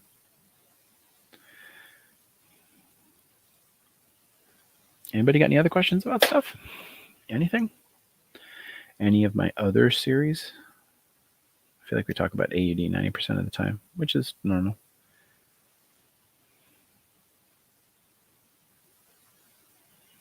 Anybody got any weird, awkward, personal questions they want to ask that I can like kind of get uncomfortable about? Newsflash, I don't really get uncomfortable. Part of my charm. Hey, Sebastian, you do rep me all the time. I see your posts on Facebook, Josh. You are like one of my most staunch vocal social media supporters. I truly appreciate it. It really, really does matter. Like, no BS. One day hooked a social worker who visits the library. Nice. Thanks, Wanda. Social workers are my people. Got lucky. Fractured my ankle last night, so you can't work. Oh, no. How'd that happen, Vanessa? Ankles are no joke. That sucks. I'm sorry. Tesser? Anything new about Tesser? No, nothing yet. Once I'm done with AUD, I will probably circle back on that, because I'll have Diggory going, and like officially that's the only thing I'm going to have going. And Audible is like kind of interested in doing 2 more in that series. But I have to like come up with outlines and a synopsis and then send it to them and see if they're interested in the pitch. If they like it and they want to go forward, I think I have at least 2 more in me. That would be fun. Should you go to Elmore next? Well, you know, Chris, your brother from another mother up there, is a big Elmore fan, so he would say yes. Especially like you're getting into D&D now, and Elmore is like 100% like a role playing game, a fantasy based role playing game. So yeah, I would say Elmore. Thank you, Vanessa. I love Elmore. I am about to get the rights back for the audio on that. I think like next year, maybe end of this year. I forget the exact day, but I think I'm gonna revert the rights. I think I'm gonna get it back, and then I'm gonna go into the story and like clean it up, punch it up, make it better, and then re-release it. Because in retrospect, I made like a lot of writing errors with that series. That being said, it's still really fun, and it's like a really cool world, and the characters are really fun. Taking your dog out, you stepped off the porch, and your whole foot said, "Oh gosh, ugh, that's vicious." I'm sorry. That sucks. If it makes you feel any better, my youngest tried to take my big toe off tonight. She was pissed at bedtime and kicked the ottoman, and the ottoman went right over my big toe. And it was like our couch is like a sectional that kind of like you can reconfigure it and click it together, and these like little metal rods underneath that like click together. And one of the rods literally just went ka-dunk, ka-dunk, right over my big toe, right at the base of the cuticle, and like cut a pretty big gouge in me. It's going to be purple tomorrow. It's not a broken ankle, though. You win the sympathy game, but we can at least be like pain family members, if that's not too weird. It's pretty weird. I'm sorry. That was awkward.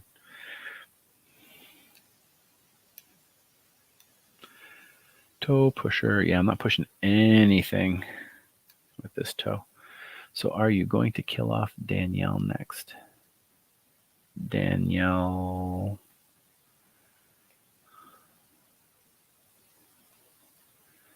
An AUD? Renee? That might be a spoiler. Incidentally.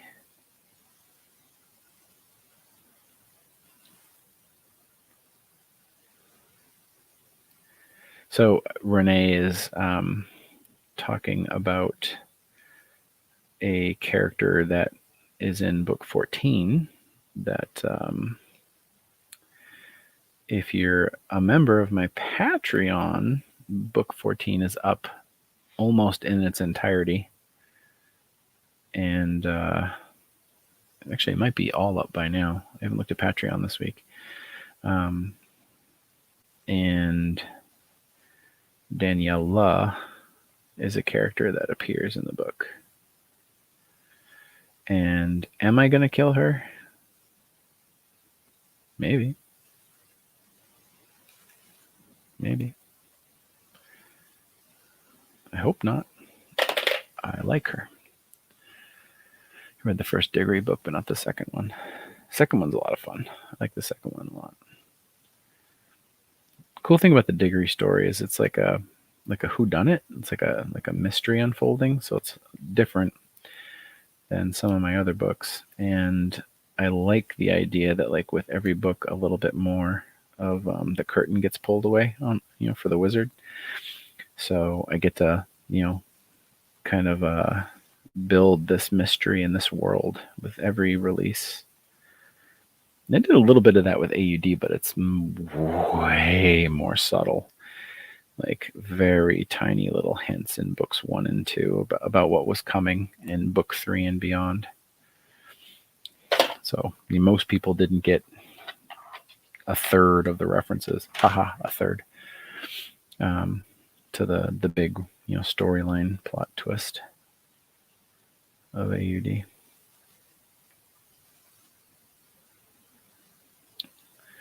But Diggory is cool. And the subject matter for book 3 is going to be really fun because of the way book 2 ends. And I'm currently outlining book 3 right now. I got to reach out to some of the people who backed the Kickstarter, though, because they were able to name some characters. And I want to make sure that they get everything that they paid for. Diggs is the man. Hey, Anthony. Welcome to the chat. Diggs is a deeply fucked up dude.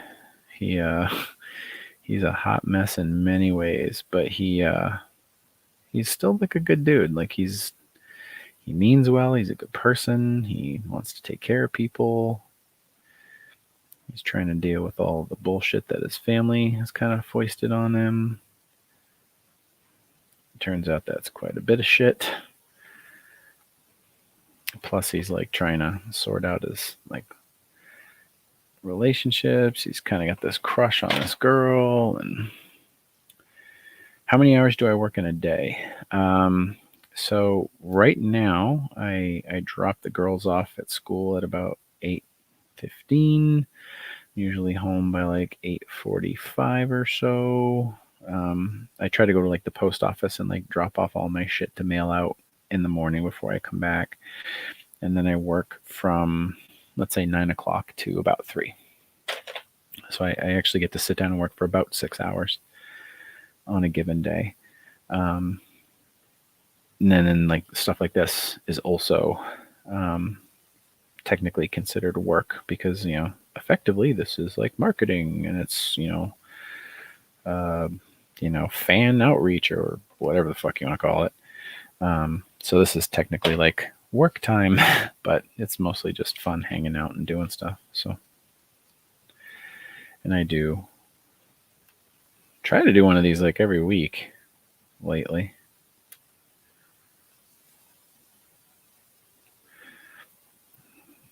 Time permitting.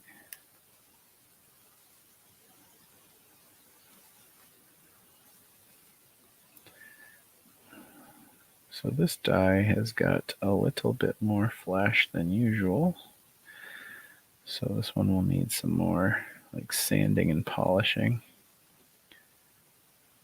Speaking of dice, Josh, did you get to play with the dice I made for you yet? How do they roll if so?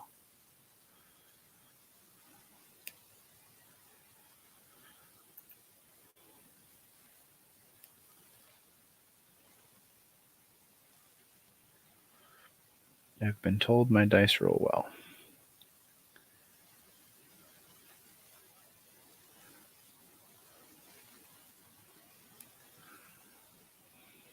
You have not yet. Well, get the fuck on it. It is a pretty long day to do what I do. I love writing though. So like when my 6 hours is over, I'm like usually like really just kind of like hitting my stride, and I'm like, oh, I gotta quit now. Fuck. I was talking about ADHD earlier. They are sexy. Those came out really nice. I was talking about ADHD, and one of the features of my version, my Baskin-Robbins flavor of ADHD, is it takes me a really long time to like get my brain going and like locked in on like creativity. So like there are some days where I sit there for like 4 hours out of the 6, like just trying to like take care of stuff and like get my brain moving. And then in the last like hour and a half of my day, I write 1,500 words, which is like an entire day of writing for some other people. And like I just have learned to accept that that's just the way my brain works, and don't get frustrated about it. Don't get down. Don't look at the clock and be like, shit, I didn't do anything today. Just go with the flow.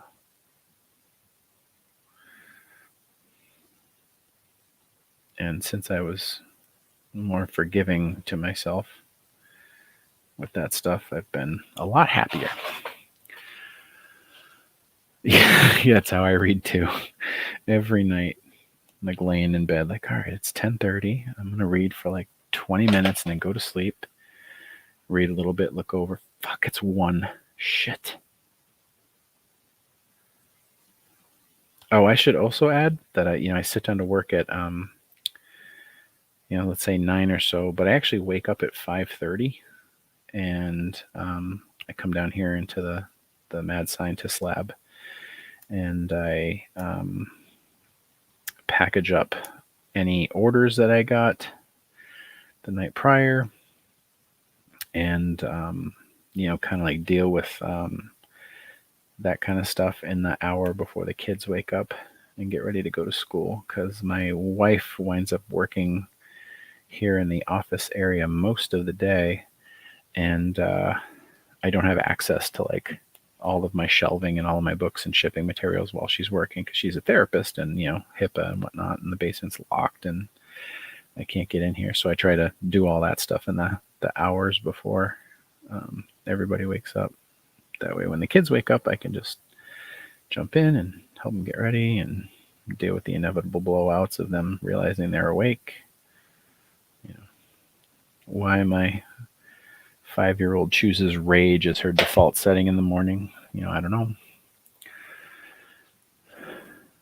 He just started writing the story. Yeah, man, when you find that story, oof, when you really get into the meat and potatoes of something and you feel it and it's there, it's so hard to stop. It's like, you can force the bad stuff and get it done and figure it out. But like when you find the good stuff and it's coming out of you, oh God, it's so hard to stop. That was painfully sexual. Yikes. Sorry, everybody. That belongs on my OnlyFans. What do I read? Right now, I am reading a book. I think it's called Extreme Survivors. And it's a book of interviews with people who have survived through like really, really extreme environments or experiences, and like how they managed to do it. Like what are the different things that they did, which is really interesting. From like a writer standpoint, like reading about what some real people have pulled off is like, wow, Jesus, I couldn't write a book that, had that kind of heroism in it. Nobody would believe it was real, but these people are like legitimately surviving through some pretty crazy stuff. That's what I'm reading right this second. The last thing I read before that was Of Carcosa and Kings. Specifically the Little Yellow Book of Carcosa and Kings, which is an old Lovecraftian collection of stories by Robert Chambers, who was one of H.P. Lovecraft's sort of like original sort of, I guess you'd say like proteges. And it was a collection of really cool novellas and short stories that are very, Lovecraftian and deal with madness and weird monsters and shit like that. That was fun. It's edited by Lisa Morton, who, if you don't know who Lisa Morton is, definitely check her out. She's like a huge name in the horror community. She's done a lot of really amazing work. Other than that, what else do I read? I read a lot of Black Library stuff from Games Workshop, like their 40K universe. I love that gothic science fiction horror. I don't read that much Zompok stuff. Like living in it professionally doesn't make me really want to read a lot of it. I read a lot of like military nonfiction about like actual soldiers and sailors and Marines and stuff like that, because I write a lot about people like that. So I want to make sure that I'm like getting a lot of immersion from those people. I read a lot of gaming books because I'm a gamer. What else? What have I read lately? Ron Malfi, horror writer. Peter Clines is a science fiction horror writer. I've read like 3 or 4 of his books last year. Those were really fun. John Mayberry's books I read. The Joe Ledger series by him. Joe Hill, Stephen King's son. I really like his books, which is just like kind of straight traditional horror. That one, they're about surviving family get-togethers. That's not even funny. Who is my inspiration for writing? Everybody, everything. in terms of like professionally, like who did I look at and see like I want to write like them? Gosh, I don't know. The cliche is, oh, Stephen King, because I'm 46 and grew up when he was in his heyday and read like most of his books. But John Mayberry, Jonathan Mayberry was really big because he came out with the Patient Zero book when I was like 30. And I took that book on a cruise on a vacation, and I read it on the cruise, and I loved it. Read it through in like 2 days or whatever. And I remember the moment very vividly. I was sitting on the deck in the shade out of the sun, with the ocean, and I remember finishing the book and shutting it and thinking, I could write a book like that. And that was like a big aha moment for me, that like maybe I could write a book like that. Dean Koontz, yeah. Like Dean Koontz. Tufo's awesome. Mark and I co-wrote 3 books. Do I read any lit RPG? Drew Hayes' stuff is really fun. And I'm buddies with Troy Osgood. Troy Osgood's got some really good books. I've read some parts of his books. He's actually local to me. He lives like an hour from here. Rotten Ruin is awesome. Rotten Ruin's in development for a movie right now, which is really cool. They're like actually going to make it, seems like, which is great. John is like an incredibly nice guy, which are the kinds of people that you like really want to see make it, right? Because like douches make money all the time, but like really solid, nice people, you really want them to get ahead in life. And he's that guy. He's really awesome. I hope it's going to be awesome. I think he's an executive producer on it. So in theory, he has a little bit of control. But even being an executive producer doesn't guarantee that you actually have any clout in terms of what happens and doesn't happen.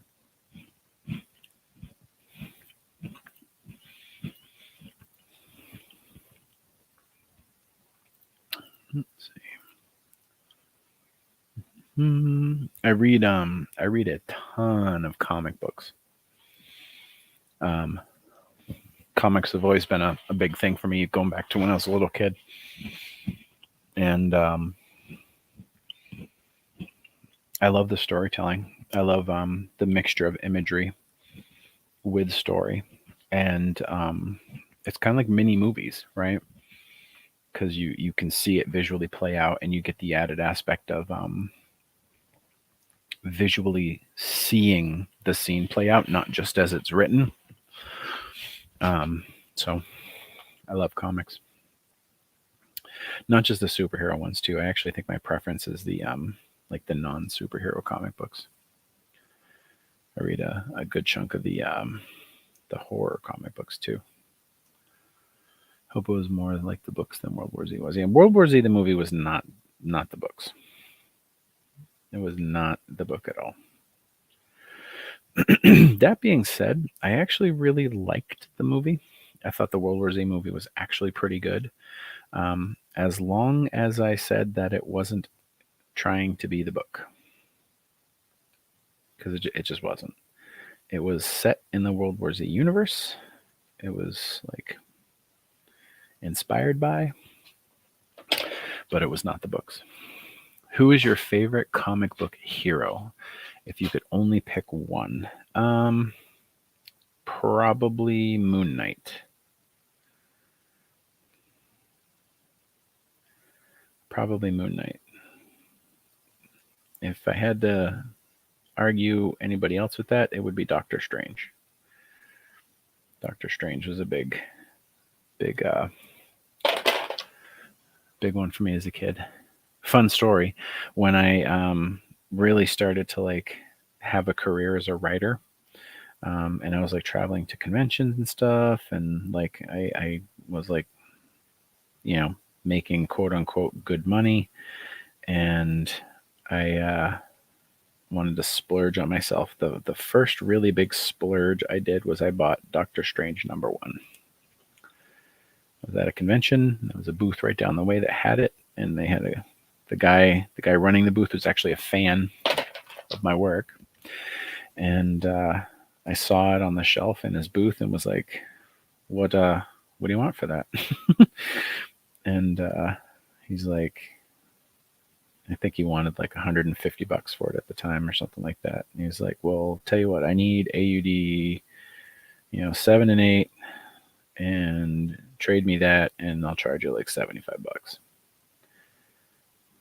Ran right back to my booth. Picked up the books he needed, came right back, signed them for him, and then I got the book. So it's not graded, but it's really nice. Did I like the Moon Knight series? The TV series? I love the TV series. I thought it was really, really cool. I thought they did a really nice job with it. They picked a very specific storyline in the Moon Knight.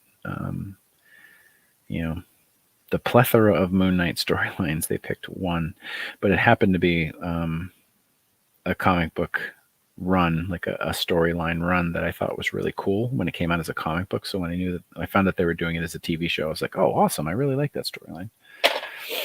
And I thought the way they handled it was cool. Okay. Take care, Josh. You have a good night, man. Thanks for stopping in. I appreciate it. Have fun in your D&D game. Tell me how the dice roll.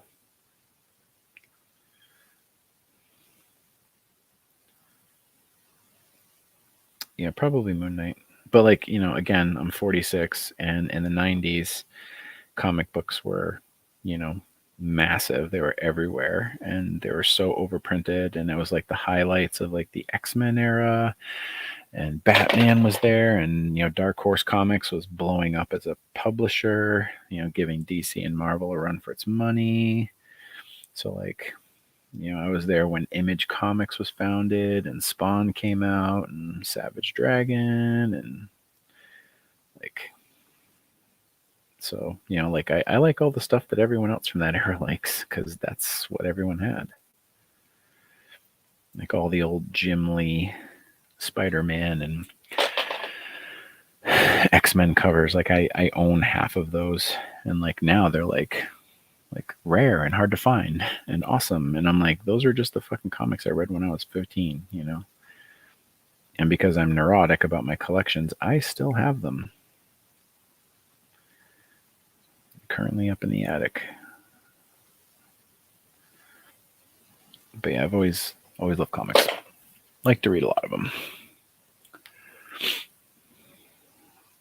One of my life goals, and if you've been following me for any time, you this should be obvious by now, but I have always wanted to have my own comic book, and I can't draw. I cannot draw. Illustration is not in my wheelhouse. It never will be in my wheelhouse. I don't have the time to cultivate it as a skill. I don't think that way. So, being able to be a writer, or in some cases an editor on a comic book, is awesome. It's fantastic. It's life goal stuff. And I had Jason DeBee partner up with me for the Rock Jockeys project, which started off with a huge push, and we had all this great stuff, and then it kind of fell apart when his life kind of got upended by whatever.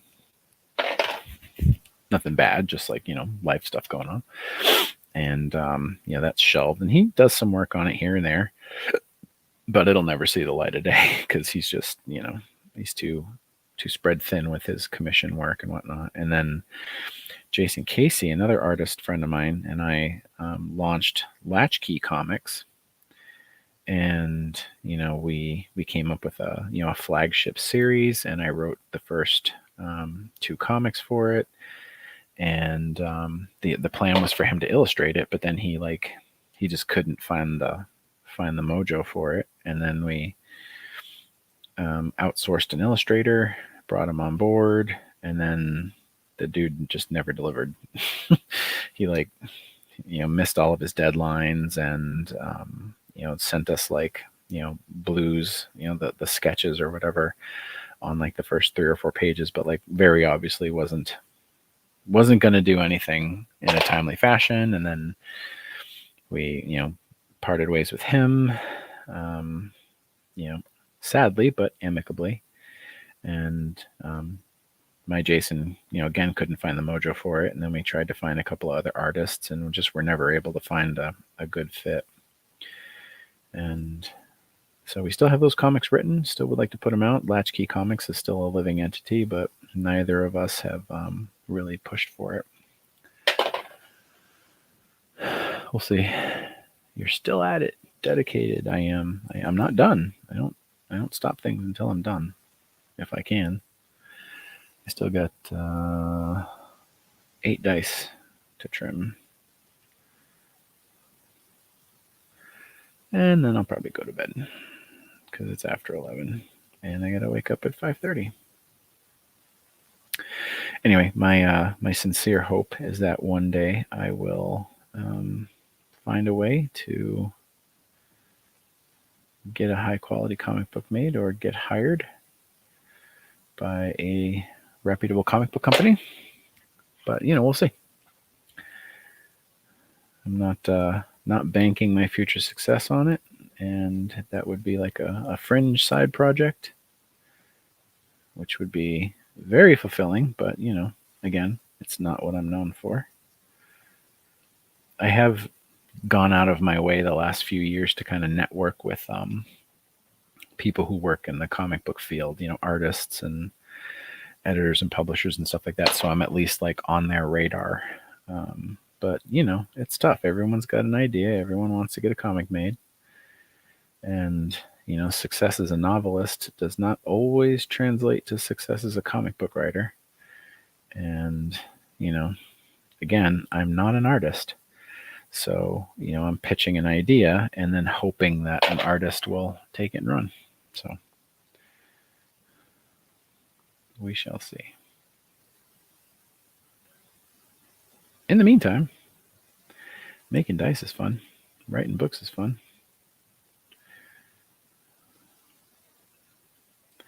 Setting up Kickstarters is fun.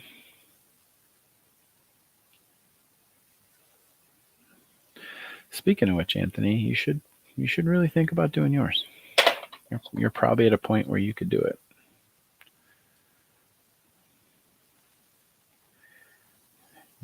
Get some funds for Bad Wabbit.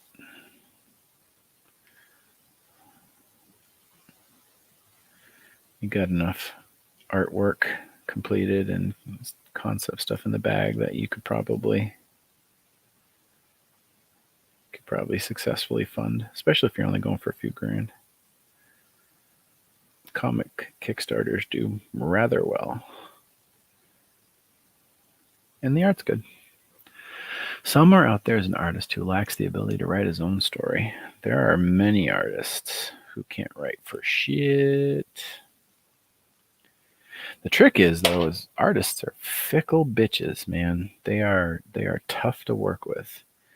If they're not feeling it, they just do not want to work.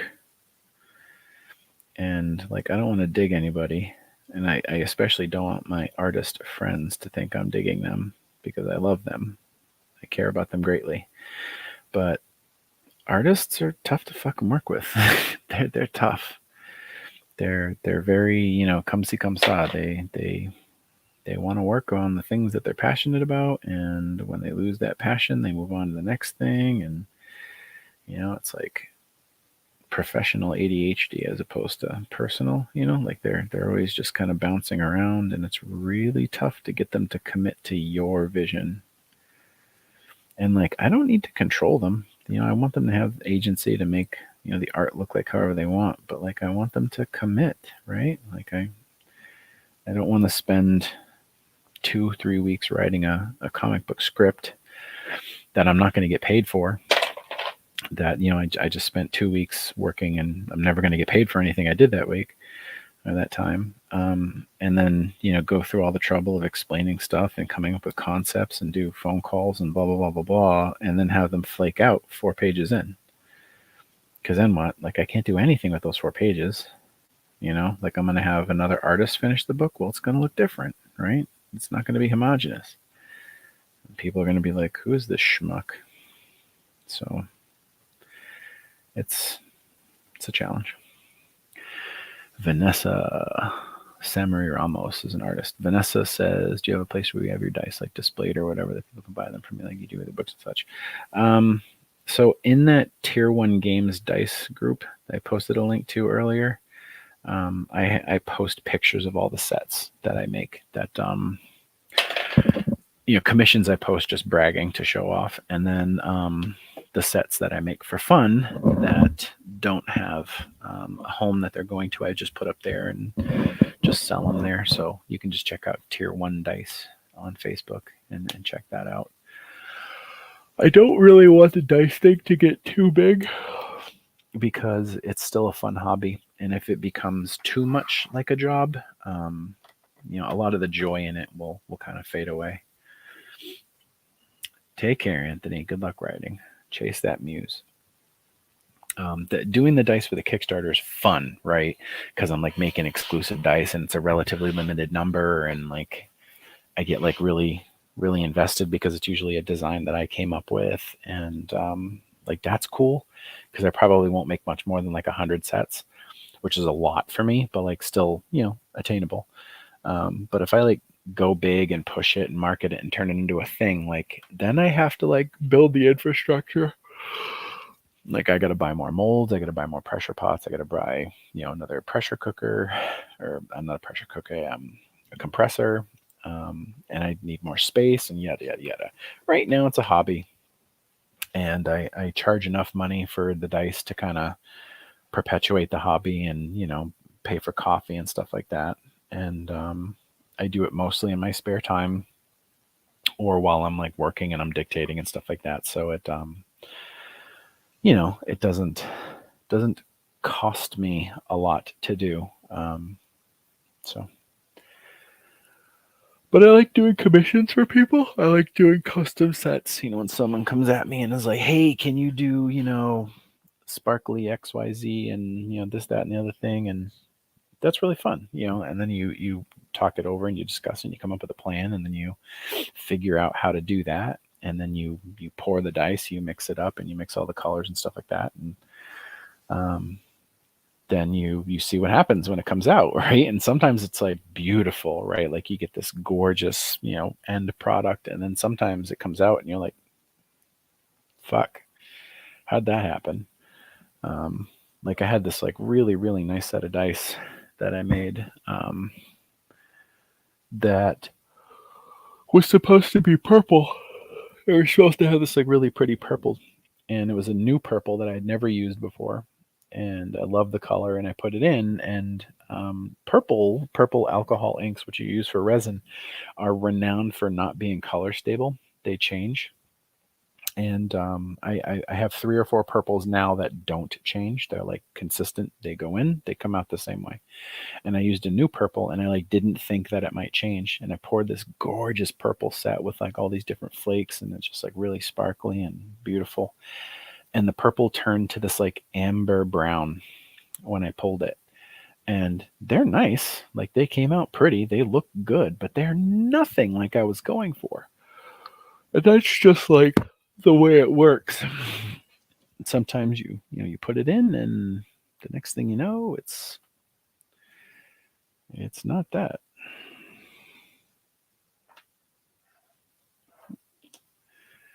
Missed one. Come back to me. But it's fun. And a lot of times those like happy mistakes that something comes out and it isn't the way you thought it was going to be or whatever. Sometimes it's like way better than you were hoping for. And that's really fun. Those are awesome experiences.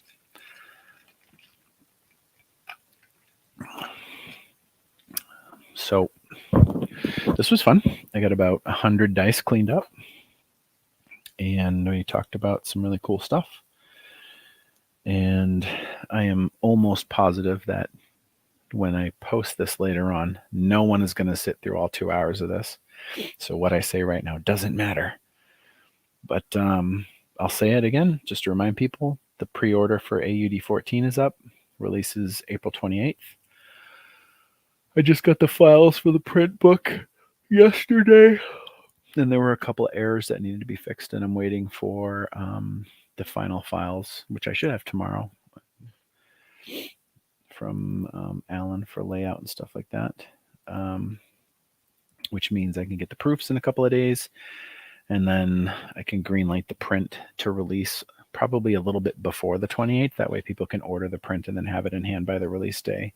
And then DJ should be recording right now. I haven't talked to him in like a week or so, but he's got a whole new studio with all new microphones and stuff like that. So he's like jazzed. It's going to be one of the first books he records there.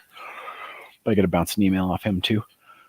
And then the Kickstarter, which we've talked about at like, pardon me, tired, will be right around the same time, right around April 30th, May 1st, somewhere right in there. And I'll have a set date then. And I don't have any appearances coming up anywhere. I was trying to book the 20 books to 50K convention in November, but I think that's going to be financially a little bit too much. And then NeCon, which is a writers only conference in July, I might try and go to, because that's just in Massachusetts. It's like an hour and a half away. But that's not for fans and stuff. That's just like writers. But I don't have any other appearances booked right now. Probably because I haven't tried to book any. But maybe I'll look into that. Maybe I'll see if I can find a show I can do. Meet some people. Especially once I have the hardcovers, because those would be really cool to bring to a show. But we'll see. And as always, if anybody has any questions, send me a message. You can comment. I see all the comments, but it takes me time to go through them. Messages are more direct because they collect in my inbox. And other dice you can find on the Tier 1 group. And you can always just message me if you have dice-related questions and stuff. I will be pretty busy doing AUD dice for the next month or so, but if you have a commission that you want to talk to me about, just let me know. I'm happy to try and take care of you. So big thank you to everybody who came out tonight. I appreciate it. It was fun to shoot the shit with you while I did some of this work. And as always, you're amazing. Thank you for the support. It's so cool to feel like I've got people with me. So I'll talk to you all soon. Bye.